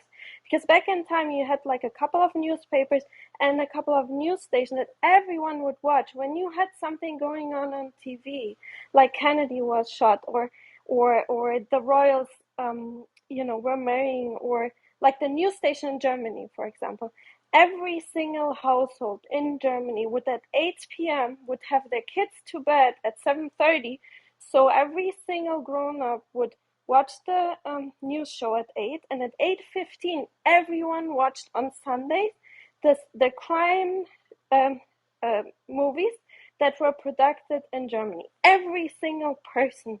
And nowadays you don't have that anymore. You dilute the signal to noise ratio. So I would argue against that argument. I want to May make I? two. Oh I no, don't go understand on, your David. Go point. on, David. Go ahead. I just want to just say just 15 seconds. Celebrity somebody help me with that. Idolatry is our cultural Ideology. cancer. Yeah, idolizing celebrity is one of the cancers on our culture, and the planet's on fire, and media is not doing their job.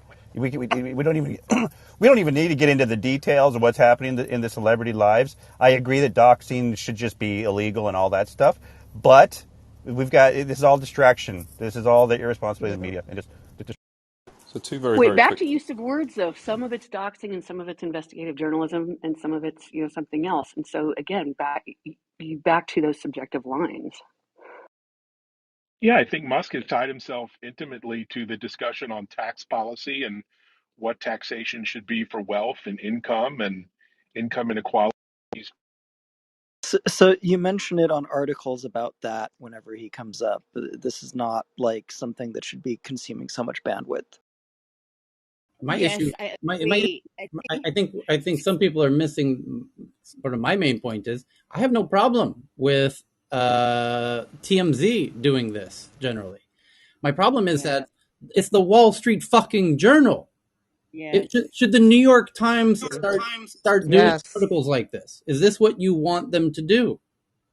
But you know Responsible what? But the journalism. journalists at Wall Street journals have already reached objective. You have been discussing this for more than 20 minutes. Good point. Well, I think maybe what we should be discussing is whether the Wall Street Journal is a tabloid. Correct. There you go. That Yes, is the thank you, question. Eli. That is there. Well, perfectly What said, Ellie. Perfectly said. already a tablet? Oh, a bit sad. Okay, so the next article is from the Wall Street Journal. This amazing new tabloid called the Wall Street Journal, that Hong Kong University pulls down monument to Tiananmen Square massacre victims. The the Pillar of Shame is the name of the statue. Was one of the most prominent monuments commemorating the victims of the Tiananmen Square massacre at Hong Kong University, and now it's being taken down in just the ever going step by step process of dismantling free speech in Hong Kong.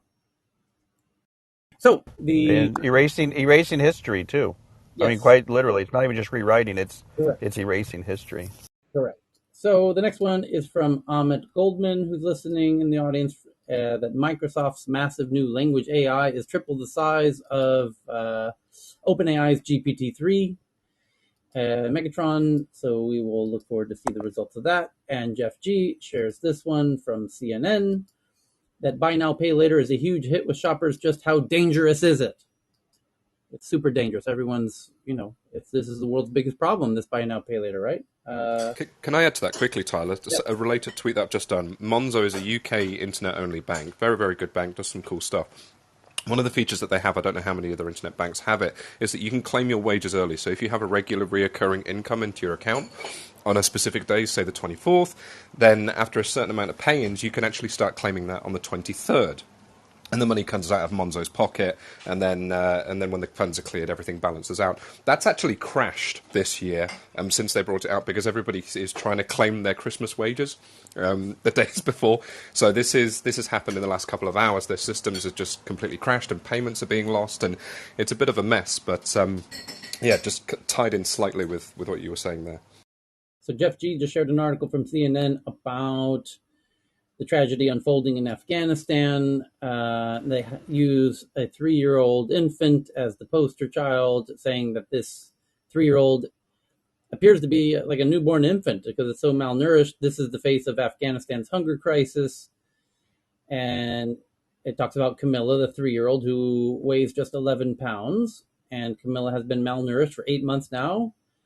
And yeah, there's a hunger crisis spreading across Afghanistan. But if you follow us regularly, you know that. And I just want to applaud CNN for raising the awareness about this, what could be one of the biggest tragedies of this year, which experts are predicting, or it's been reported that the UN, Sweden, and Pakistan somewhat agree that we could see way more than 1 million, as high as 20 million people perish this in the next few months due to the food and water shortages in Afghanistan now that the Taliban has taken control and kind of mismanaged, and not just mismanaged, but foreign aid is not coming in because of the Taliban being in charge. So it's a real dire situation there. And again, I wish it's just good to see CNN doing some decent coverage of that. So I just shared that one to the Tech News Twitter account. The next one's from Evan from CNN. That Harvard professor found guilty of lying about Chinese government ties. A Harvard University professor was convicted by a federal jury on Tuesday of lying to the United States about his involvement with the Chinese government. And it's about the Thousand Minds campaign of Xi Jinping and the CCP to bring in the brightest minds of the world to China, and incentivizing people to recruit other brilliant minds. And this causes a conflict of interest with his role at Harvard, which he lied about. Now he's guilty. And by the way, this is going to be a huge series of dominoes underway. A lot of the top professors at the top universities are on the CCP's bankroll and sharing lots of intellectual property. And I encourage the journalists to dig further on this. The And next, the Yeah, Chuck don't lie to the Lieber feds. is Sorry. Chuck Lieber is like a serious scientist who we like. I know him going back to the mid '90s, or know of him going back to the mid '90s. Saw him at a conference. He's a top flight researcher, and I just really wonder why he needed the money so badly. It just Well, baffles me. it's not that taking the money was even illegal, right? It was just he had to Lying disclose it. about it. Well, actually, no. So he had to disclose it, but he was also prohibited from taking it due to the terms of some grants that he'd had I beforehand. see. Right. Well, There's possible much more stories be you know under the table because it's possibly they set a trap, so they might so this professor might owe money or due to some kind of maybe They gambling or they maybe they know how to get and you. It's no, it's not even that. They can get you. They start, it's the typical behavioral engineering, right? They probably started them small things, but in addition, and I don't know the backdrop here, but if he's giving them IP, it's also export. So giving them any, yes, if it's a or restricted sorts export. of yes, or sorts of those traps. So, two things on this just quickly. One, I wonder how much of this was a message, like using this individual and right. prosecuting as much as they can to send a message. And the second one is, it's Christmas and we're all kind of in this room as regulars, which is crazy. We should all, be doing other things. It would be really great if we could just stop talking over each other. It's been very discordant this afternoon. 3 more tweets. Here we go. Breaking news: Florida reports 32,869 new coronavirus cases, an increase of 415% from last week. And so the Omicron, Santa's brought it in without delay to Florida. And So yesterday, LA County was at 6,500, whereas the previous 2 days it was close to 3,000. That's What's just it? What's a doubling time, Eli? the doubling time is Ellie, about sorry, 2 days. 2 day. 2 days. So Yeah. last time I checked, that would be the entire planet in another couple weeks, right? Well, it's In 40 days, you go one person can lead to a million infected people. That's 20 doublings, gets you from one to a million. How will that not lead to potential collapse of the hospital systems in certain unvaccinated population, drug, metro populations here in the states? the only way Right? is if we all put on and KF94 or better masks and use them No, properly.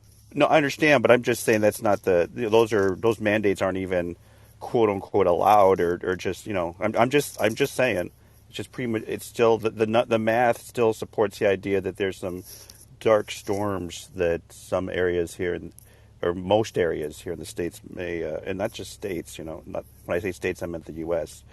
It's be careful. Happy holidays, everybody. Yeah, Wear your I mask. think look at the winter wave in Los Angeles when there were like 8 hour lines of ambulances and hospitals, and businesses just had to be shut down for public safety. well, one point will be interesting here is this will bring to light the and potentially give us the opportunity to get the data around the debate around the effectiveness of masks. So we're going to be able to see Omicron spread around Asia versus non-Asia, or masked places and non-masked places in a very efficient way. But So, Tyler, until now we have That 12 imported cases of Omicron, but still our quarantine rules proves that it works to prevent the virus into our community. Until now, we still have zero domestic cases in the past week. So I think, of course, mask is important, but the strategy here, the quarantine, still works. Yeah. Yeah, So Tyler, I'm not that's sure what. I'm sorry. What, just squeeze in here. What point were you making with the mass? I didn't follow that I'm because saying I because just of the rapid doubling rate of Omicron, it'll give us a really interesting opportunity because it should cover the planet in 40 days.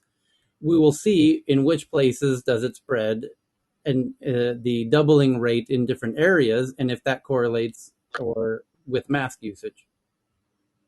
And we've seen this before, and Japan's there is very little delta in Japan.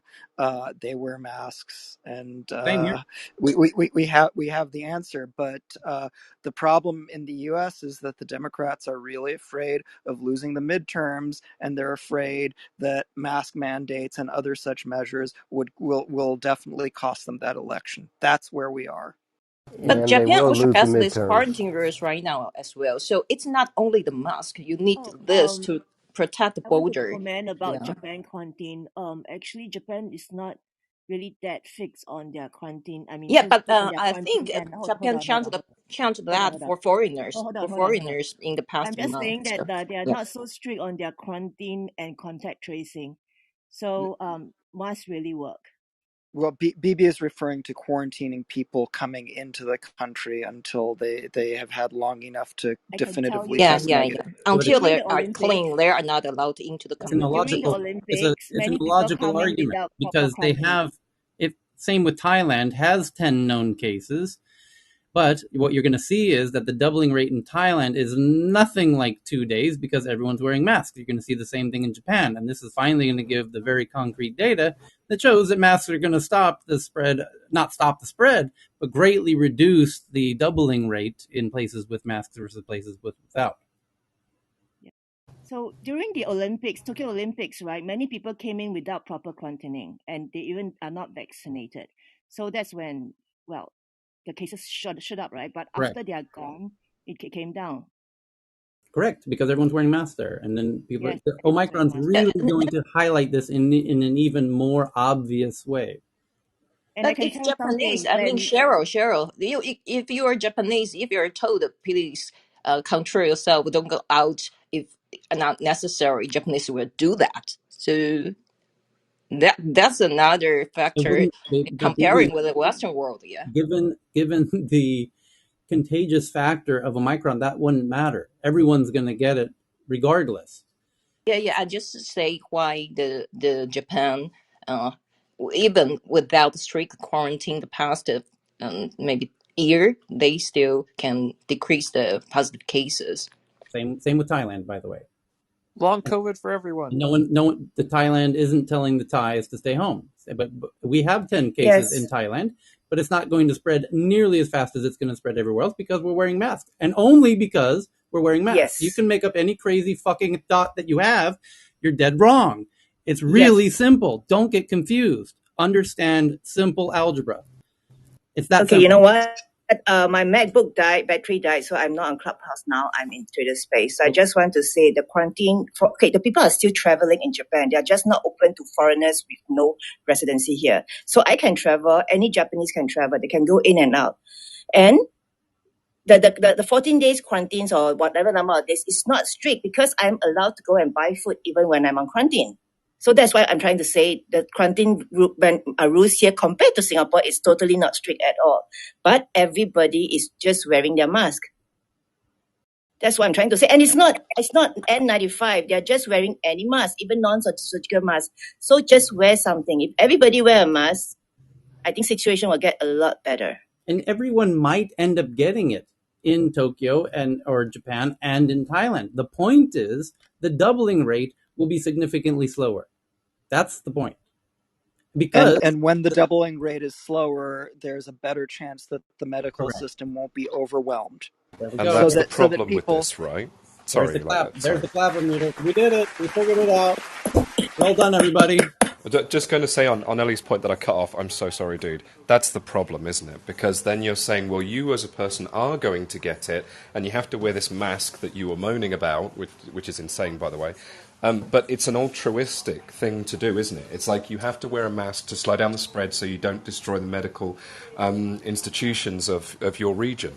But that's something that a lot of people have demonstrated that they can't aspire to. They don't want to give up that simple personal freedom of listening to advice from on high for an altruistic purpose. Yeah, but we also confuse people. We tell them wear this mask, don't wear this mask, wear this, wear that. There's a struggle with trust, and you got people doing some stuff, and then they're criticized for wearing something. But if it's not the perfect mask, then you criticize them even more. And you got a whole wave of what the fuck people.